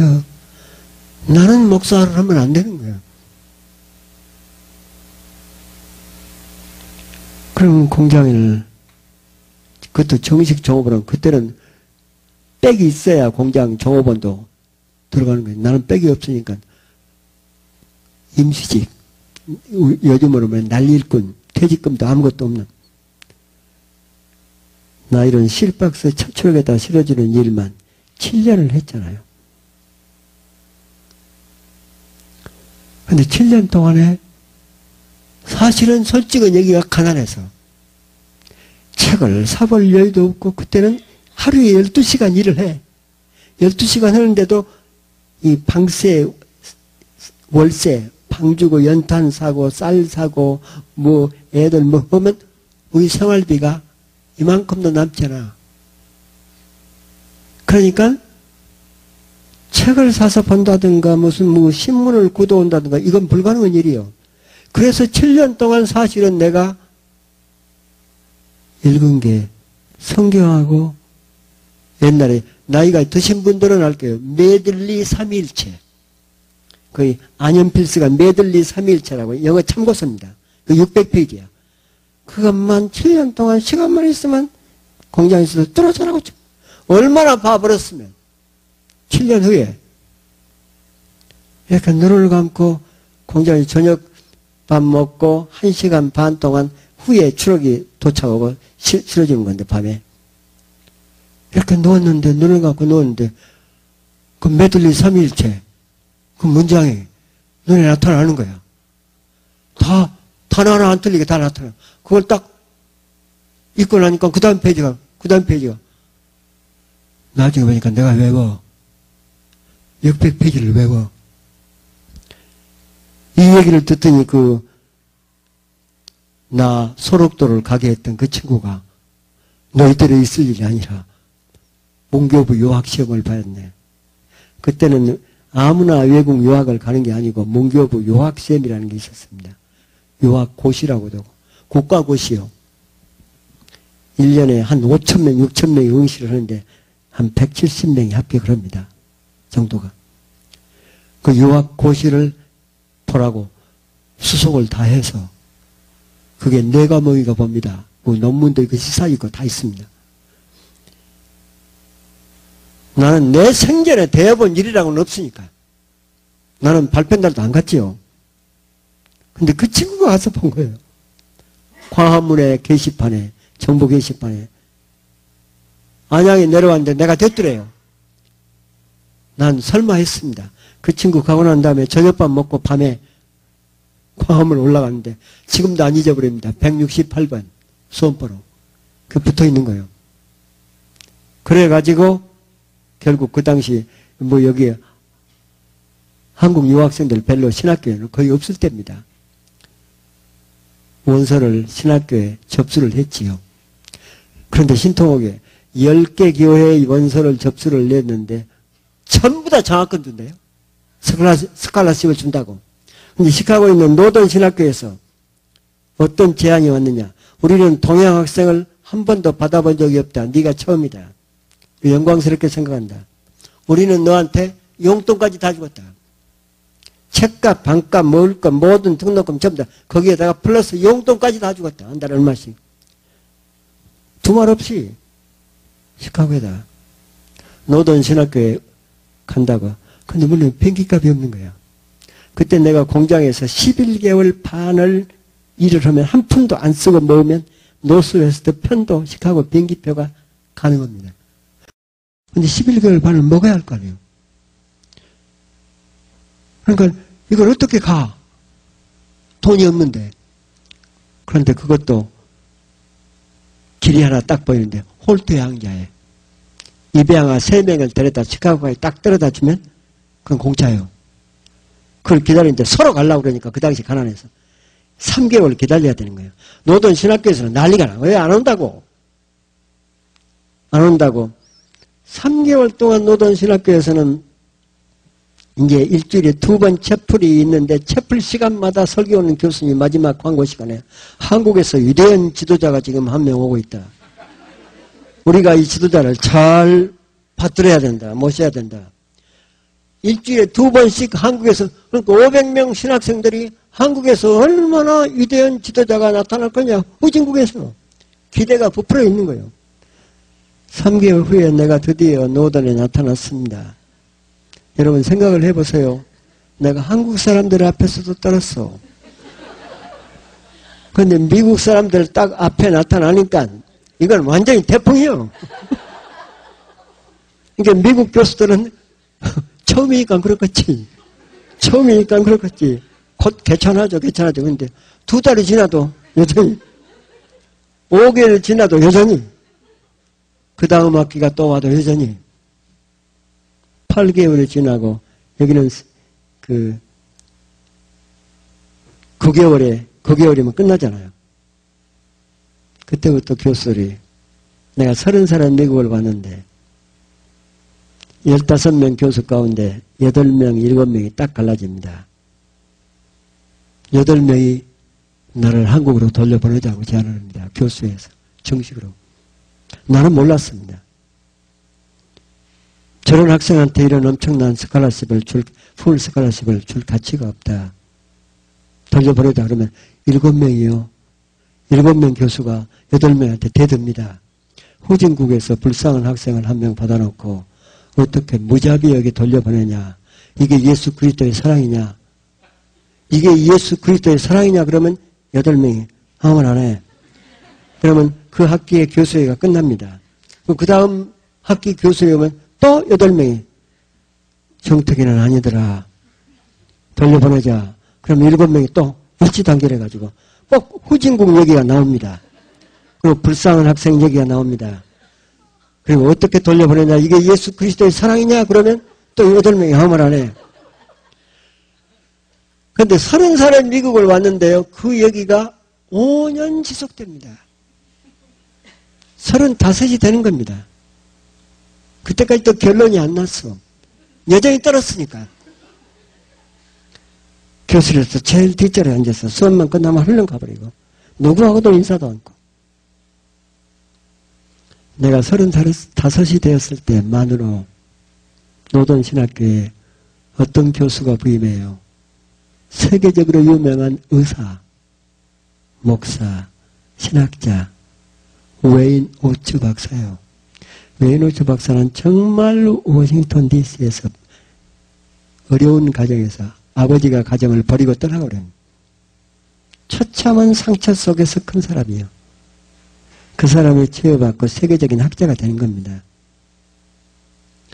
그러니까 의사이자 목사이자 신학자인데 사람을 만나면 이 사람이 2년 8개월 후에 죽어. 3년 몇 개월 후에 죽어. 그걸 정확히 진단해내는. 웨노츠 박사가 노돈신학교 교수로 딱 부임을 했는데 부임은 다음날 교수회가 열립니다. 근데 심각해. 8명이 정택이 돌려보내자. 7명이 후진국 얘기 나오고 불쌍한 학생 얘기 나오고 이게 예수 그리스도의 사랑이야. 오추 박사가 영문을 모르니까 그가 누구요? 그러니까 8명이 설명을 하는 거예요. 우리가 5년 전에 한국에서 받은 학생인데 지금 이 꼴이다. 그날 오전에 교수회가 있었는데 오후에 점심 먹고 나서 웨이노츠 박사가 나를 모르지요.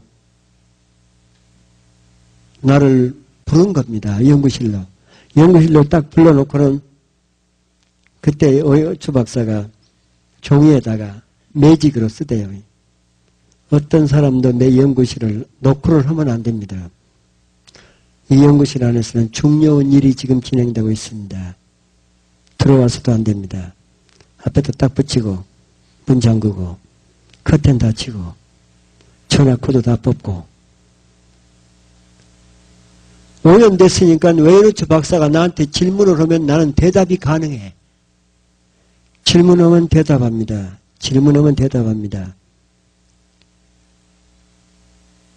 우리 둘이는 오후 2시에 얘기가 시작돼서 30분 얘기했을까요?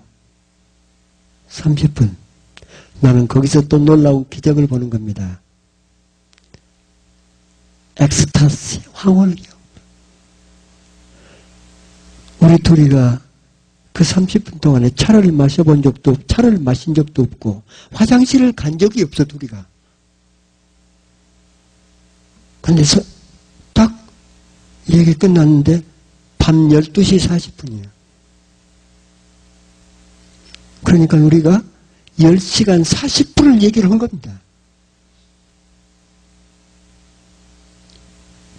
끝나고 시간이 그렇게 된 걸 둘이 다 놀래고 오추 박사가 나한테 돌아오더니 나를 거꾸로 안으면서는 얘기가 너는 벌써 이 땅에서 살아있을 사람이 아니다.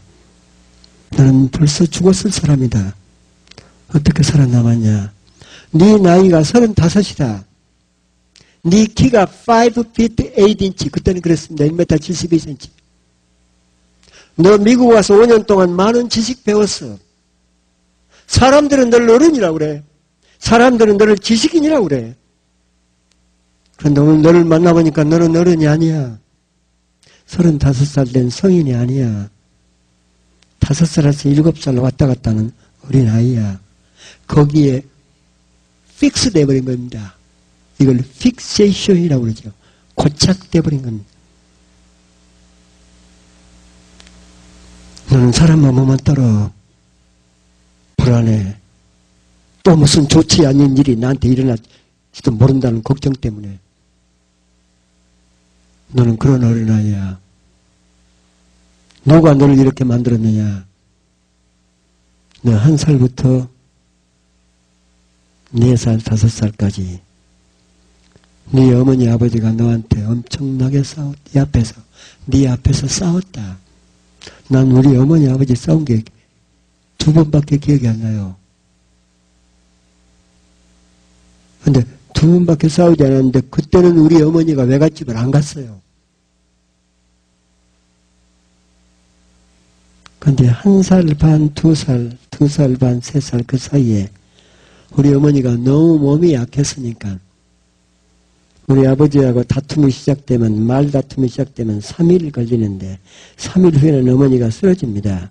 어머니가 쓰러지면, 의식 잃고 쓰러지면 62박 외갓집에서는 외삼촌들이 보통 분들이 아니라 가마 모슴들한테 가마 들고 와서 우리 어머니를 외갓집으로 데려갑니다. 나는 그냥 놔두고. 그러니까 우리 외삼촌들은 우리 어머니가 곧 죽는 거예요. 그러니까 조카까지 데리고 갈 필요가 없는 겁니다. 왜 우리 어머니 아버지하고 싸웠느냐? 내가 어머니 태중에 있을 당시에 우리 아버지가 우리 어머니 두고 또 다른 어머니를 맞아들였습니다.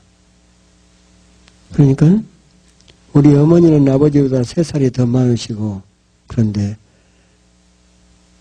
우리 아버지는 무슨 세도가에서 그랬을까요? 우리 신안군 도서 200개의 사람이 살고 있는 섬에, 여러분 섬 사람들이라는 게 쌀밥을 못 먹잖아요. 그런데 그 대신 뭘 먹어요? 보리가루를 죽을 쓰더라도 바다에서 나는 뿔들, 그걸 가장 많이 먹습니다. 그러니까 완전 미용식이야. 그러니까 섬 처녀들은 쌀밥을 먹자면 전부 다 예쁩니다. 살결이 화장 안 해. 그 가운데서 제일 예쁜 처녀, 아버지보다 12살이 더 젊은 그 작은 어머니가 5년 전에 세상을 떴습니다.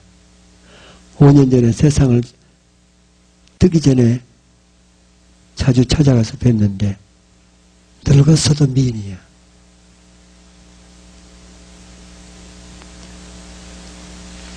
그런데 그 살림을 어디다 했냐? 우리 섬에서, 우리가 섬인데 우리 섬에서 건너다 보이는 큰 섬, 거기다가 살림을 차린 거예요. 우리 어머니가 그 섬 바라보면서 아주 엄청난 것. 그래서 우리 어머니하고 아버지하고 그 다툼이 시작됐는데 절대로 우리 아버지는 손찌검 못합니다. 그리고 욕설을 우리 어머니한테 못 내뱉습니다. 우리 애같이 워낙 세니까. 결국 우리 어머니가 그렇게 해가지고 하는데 나는 할머니가 없어. 누구한테 나를 맡겼느냐? 나중에 알아봤더니 동네 아주머니한테 나를 맡긴 거예요. 우리 어머니가 빨리 회복하면 2달 만에 오시고 길면 5달까지 걸린 적이 내가 1살 태어나면서부터서 5살까지 몇 번 반복이 되는 겁니다. 그런데 나는 그 기억이 없어요. 그런데 가장 나한테 치명적인 상처를 주는 건 내가 기억하지 못하는 그 상처예요. 정확하게 내 몸은 기억하고 있는. 그 기억이 무서운 기억입니다.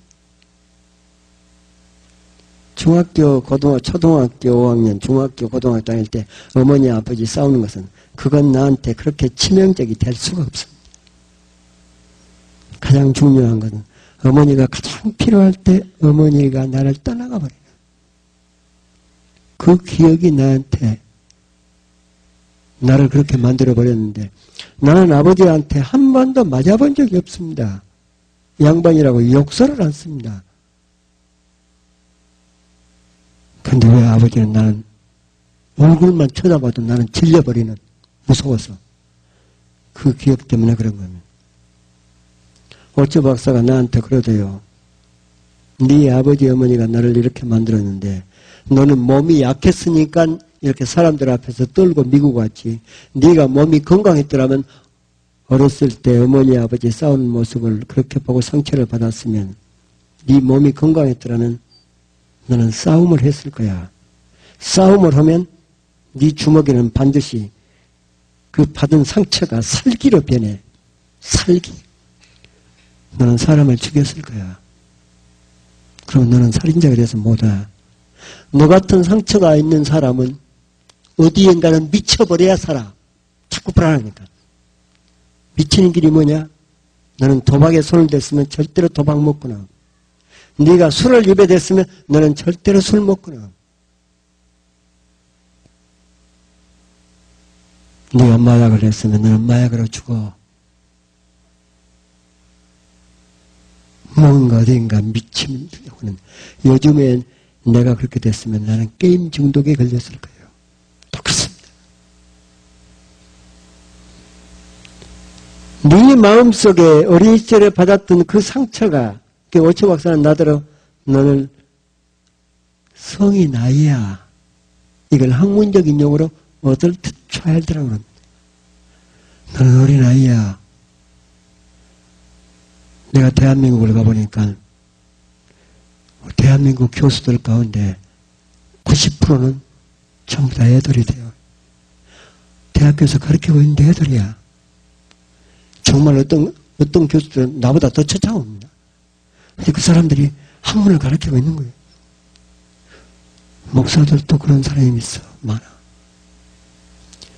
더군다나 판검사들은 아주 많아.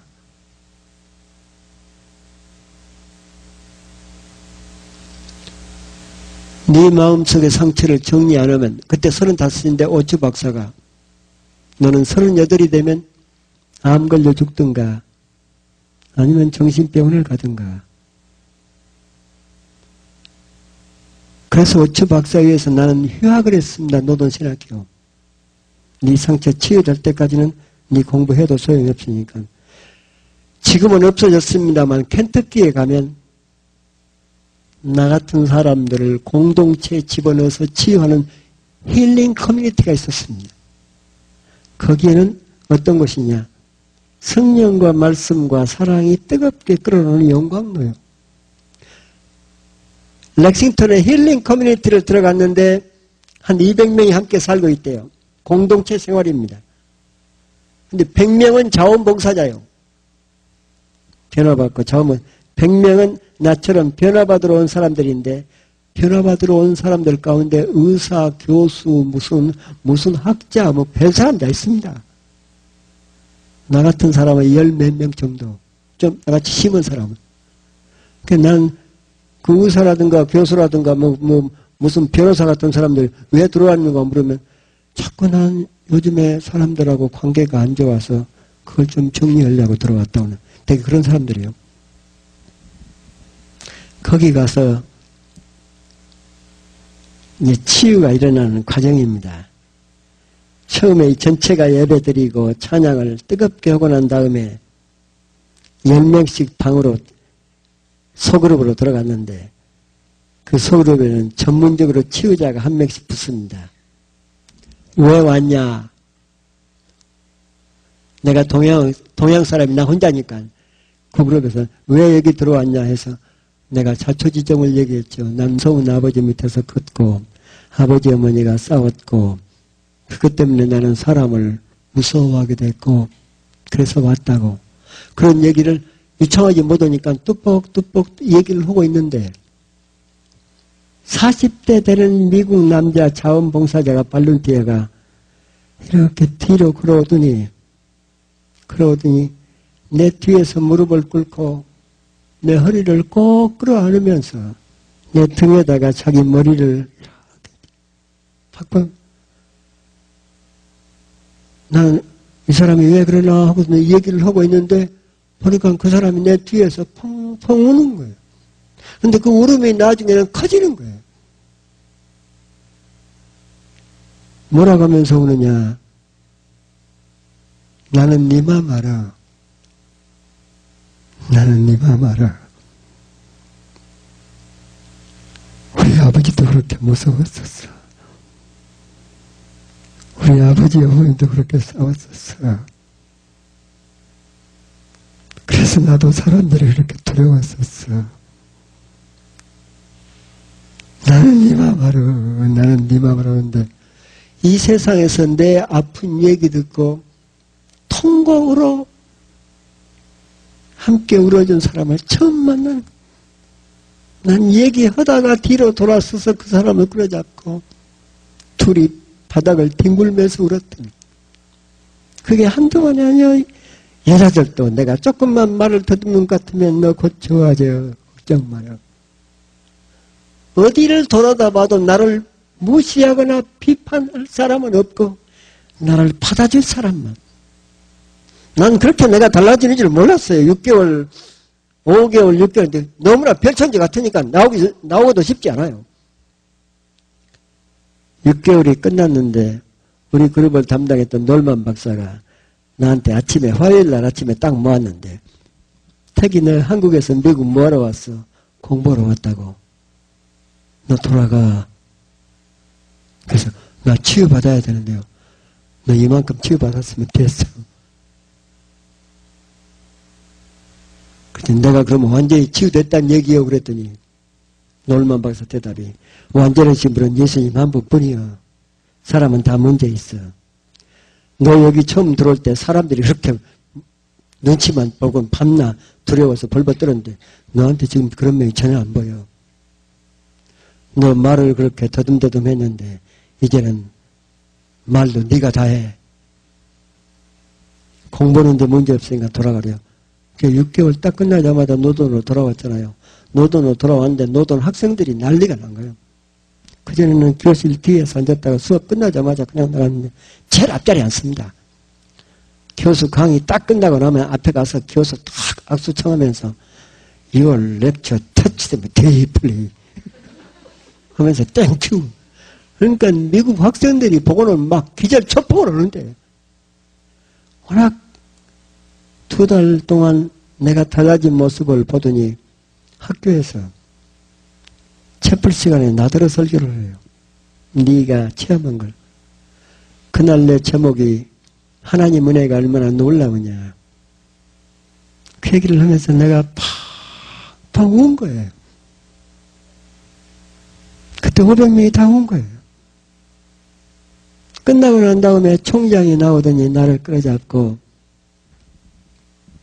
누가 너보다 더 강한 설교를 할 수 있겠냐. 너는 위대한 설교자다. 총장도 울면서. 그 소문이 퍼지기 시작하니까 미국 교회에서 서로가 오라고 난리인데 그때부터는 스케줄을 잡아야 되는 거예요. 2년 후부터 나한테 새롭게 붙은 별명이 있습니다. 무대체질. 오늘 제가 여러분한테 하는 게 무대체질 아니에요, 이게? 이게 한 10,000명쯤 모이면 나는 그 앞에서 신들린 사람으로 바꿔지는 겁니다.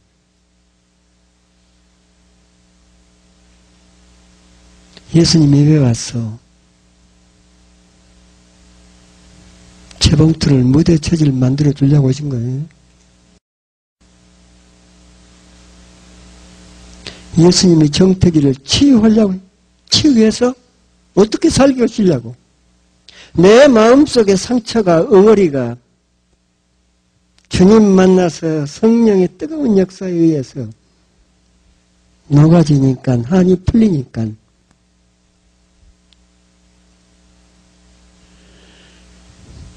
나를 보잖아요. 내가 그렇게 사람이 두렵지 않아. 자신만만해. 나만 보는 게 아닙니다. 네가 보여. 나를 보고 난 다음에는 네가 보여. 이웃이 보여. 그러니까 나를 보지 못하는 사람은, 엉어리가 해결 안 된 사람은 자기를 모릅니다. 안다고 얘기합니다. 아닙니다. 자기 모릅니다. 엉어리가 해결되면 자기가 보입니다. 전혀 생각지도 못했던 어떤 힘들이 솟구쳐 올라옵니다. 그 다음에 다른 사람을 보게 됩니다. 그때 내가 아버지를 보는 거잖아요. 우리 아버지는 고등학교 1학년 때 돌아가셨습니다. 내 나이 16 나이에. 우리 아버지가 돌아가셨을 때 고등학교 1학년 때 그때 비로소 나는 해방, 자유 그걸 느낀 사람이에요. 아버지 돌아가신 지 16에 돌아갔으니까 35이면 몇 년이요? 19년입니까? 19년 동안 내 마음속의 목표가 나는 아버지처럼 살지 않아. 나는 아버지 같은 사람 안 될 거야. 그런데 내가 딱 켄터키에서 내 마음속의 응어리가 치유되고 녹아지니까 아버지가 딱 보이는 거예요. 한 번도 볼 수 없었던 아버지. 아버지가 우리를 사랑했던 거예요.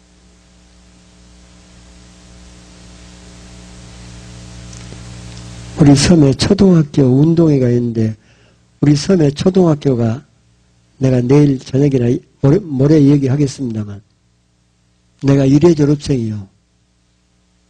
학교가 없다가 새로 생긴 거거든요. 내가 1회 졸업생인데 1947년 그러니까 만주에서 독립운동을 하시다가 아주 진실은 크리스찬이 독립운동을 하다가 해방이 되니까 내려와서 47년도에 아주 사명을 가지고 학교가 세워지기 어려운 우리 섬에 들어와서 초등학교를 세운 겁니다. 이게 애국지사요 교장이 선생님이자 교장이자 혼자 다 하는데 근데 운동회를 하는데 꼭 광복절날 8월 15일 날 합니다. 그 뜨거운 여름에. 그런데 그 교장 선생님의 영향에 의해서 8월 15일 날 운동회 날이면 섬 전 주민이 일을 딱 중단합니다. 그 축제일이에요. 운동회 날 전부 다 모여가지고 잔치가 벌어지는데 난립니다. 맛있는 음식 해가지고 와서 자기 자식들 먹이는 게 우리 아버지하고 어머니만 절대로 운동을 안 나오십니다. 관심이 없으니까. 우리 어머니는 남편 뺏겨버리고 추석날도 명절날도 밭에 가서 일하시는 아들이 운동을 하는지 공부를 하는지 관심이 없습니다. 그러니까 우리 형하고 나하고 둘이는 점심시간에도 부모가 나온다는 다른 부모들은 다 나와서 음식 해가지고 먹이는데 부모가 나온다는 생각을 못합니다. 꼭 집에 가서 이 찬밥을 물에다 말아먹고 젓가락에 얼른 먹고 또 운동을 오후에 와야 되니까 우리는 그렇게 1학년 때부터 했습니다. 섬 사람들이 정이 얼마나 많아요. 우리 이웃들이 아주머니들이 붙듭니다. 함께 먹자고. 그런데 상처가 많은 놈들은 자존심이 더럽게 셉니다. 절대로 남은 것 안 먹는다고. 악착같이 집에 가서 이명박 대통령이 그랬다니. 포항 그 이명박 대통령 다닌 교회가 집회를 했는데 이명박 대통령 이상덕이하고 둘이 그런데 이 먹을 것이 없어서 굶을 때가 많았대요. 그런데 집에서 먹을 것이 없으면 이상덕은 성격이 유들유들 해가지고 이 친구 집에 가서 안 온다네요. 밥할 때까지 안 가. 죽치고 앉았으면 그 집에서 먹인다네요. 근데 이명박은 이틀이고 굶는다네요.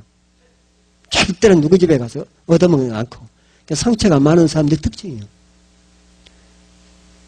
근데 초등학교 4학년 그때도 우리 형하고 나하고는 집에 가서 찬밥 먹고 나오려고 다 뿌리치고 운동장 교문 밖에 나오는데 이게 웬일이에요. 우리 무서운 아버지가 저쪽에서 걸어오시는데 교문을 향해서 얼마나 무서우면 생각을 해보세요. 아버지가 걸어오는데 우리 둘이 열어가지고 눈깔 아버지라는 말이 나와야 옳지요. 그게 근데 둘이가 그 무뚝뚝한 아버지가 광주리를 들고 오시는데 우리한테 너희들 먹으라고 사왔다. 그 광주리를 내가 받았잖아요. 그러고는 아버지는 그냥 돌아가시는 거예요. 광주리를 쳐다보니까 참외가 5개가 들어있는 거야. 아버지 저 귀태기로 사라지고 난 다음에야 우리는 비로소 안심을 하고는 광주리 들고 산으로 올라갔지요. 소나무 그늘 밑에서 2개 반씩 딱 갈라가지고 형 2개 반, 나 2개 반. 그게 점심이요. 저녁에 집에 와서 들었습니다. 어머니한테. 우리 아버지가 우리 그 참외 사다 주려고 우리 섬에서 뒷섬까지 1km 바닷물이 빠져나가면 갯벌이 나옵니다. 갯벌은 여기까지 빠습니다. 그게 보통 험한 길이 아니요. 우리 사다 주려고 그 참외 5개를 뒷섬까지, 우리 섬에는 참외가 없으니까 사다 주었다고. 그런데 워낙 무서운 아버지이기 때문에 우리는 그러는가 보다, 그랬는가 보다, 그럼 까마득히 잊어버린 거예요. 아버지는 우리 어머니를 싫어했고, 우리 어머니한테 태어난 우리 후남매 싫어했고, 우리는 그렇게 딱 고정관념. 그런데 아버지 돌아가신 지 19년이 지난 어느 날, 내 마음속의 상처가 치유되는 순간에 아버지가 딱 보이는데 참외 5개가 보이는 거예요. 얼마나 놀랬는지. 그 미국 애들 속에서 그 참외 5개가 딱, 이건 사랑이요. 소리를 지르고 내가 우는데 참외 5개, 참외 5개. 이건 우리 아버지 사랑이요. 사랑이 없는 아버지는 절대로 이룰 수 없어. 사랑이 없는 아버지는 절대로. 그때야 우리 아버지가 또 보이는 게 있지요. 소년 가장. 할아버지는 중국에 들어가 버리고 안 나와 버리고 11살 먹은 우리 아버지 밑에 4동생이 있는데 할머니가 세상을 떠버리고 내 동생을 11살짜리가 데리고 농사짓고 수백 번도 들었습니다. 그러나 그걸 가지고 내 아버지를 보는 건 아니요. 내 마음속의 상처가 치유되는 순간에 11살짜리 소년가장 아버지가 보였는데 눈물이 나와서 내가 못 견뎌요.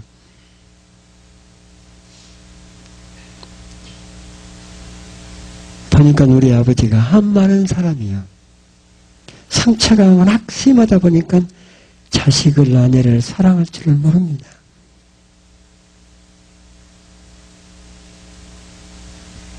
아버지는 우리를 사랑했던 거예요. 사랑을 할 줄을 몰랐던 거예요. 한국 나가서 저쪽 이쁜 어머니한테 태어난 오남매 우리들 모여가지고 아버지가 너희들은 사랑했고 너희들 엄마는 사랑했다고 우리는 안 좋아했었다고 그러니까 그쪽 오남매가 전부 다 똑같이 자기들은 평생을 우리 아버지는 이쪽 어머니만 사랑하고 이쪽 형제가 늘만 사랑하고 자기들은 미워했다고.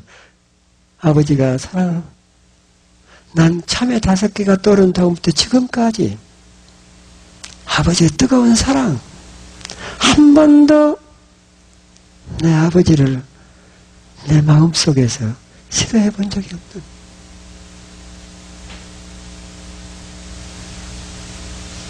여러분 제가 얘기가 끝이 없습니다. 여러분을 만나니까 더 얘기를 하고 싶은데 내일 또 날이요. 내일 5시에 또 5시 45분에 모여야 되고 예수가 왜 왔냐? 여러분 마음속에 드리워진 무거운 짐 치유해주고 여러분 자신을 보고 여러분의 이웃을 보게 할 수 있도록 기도합시다.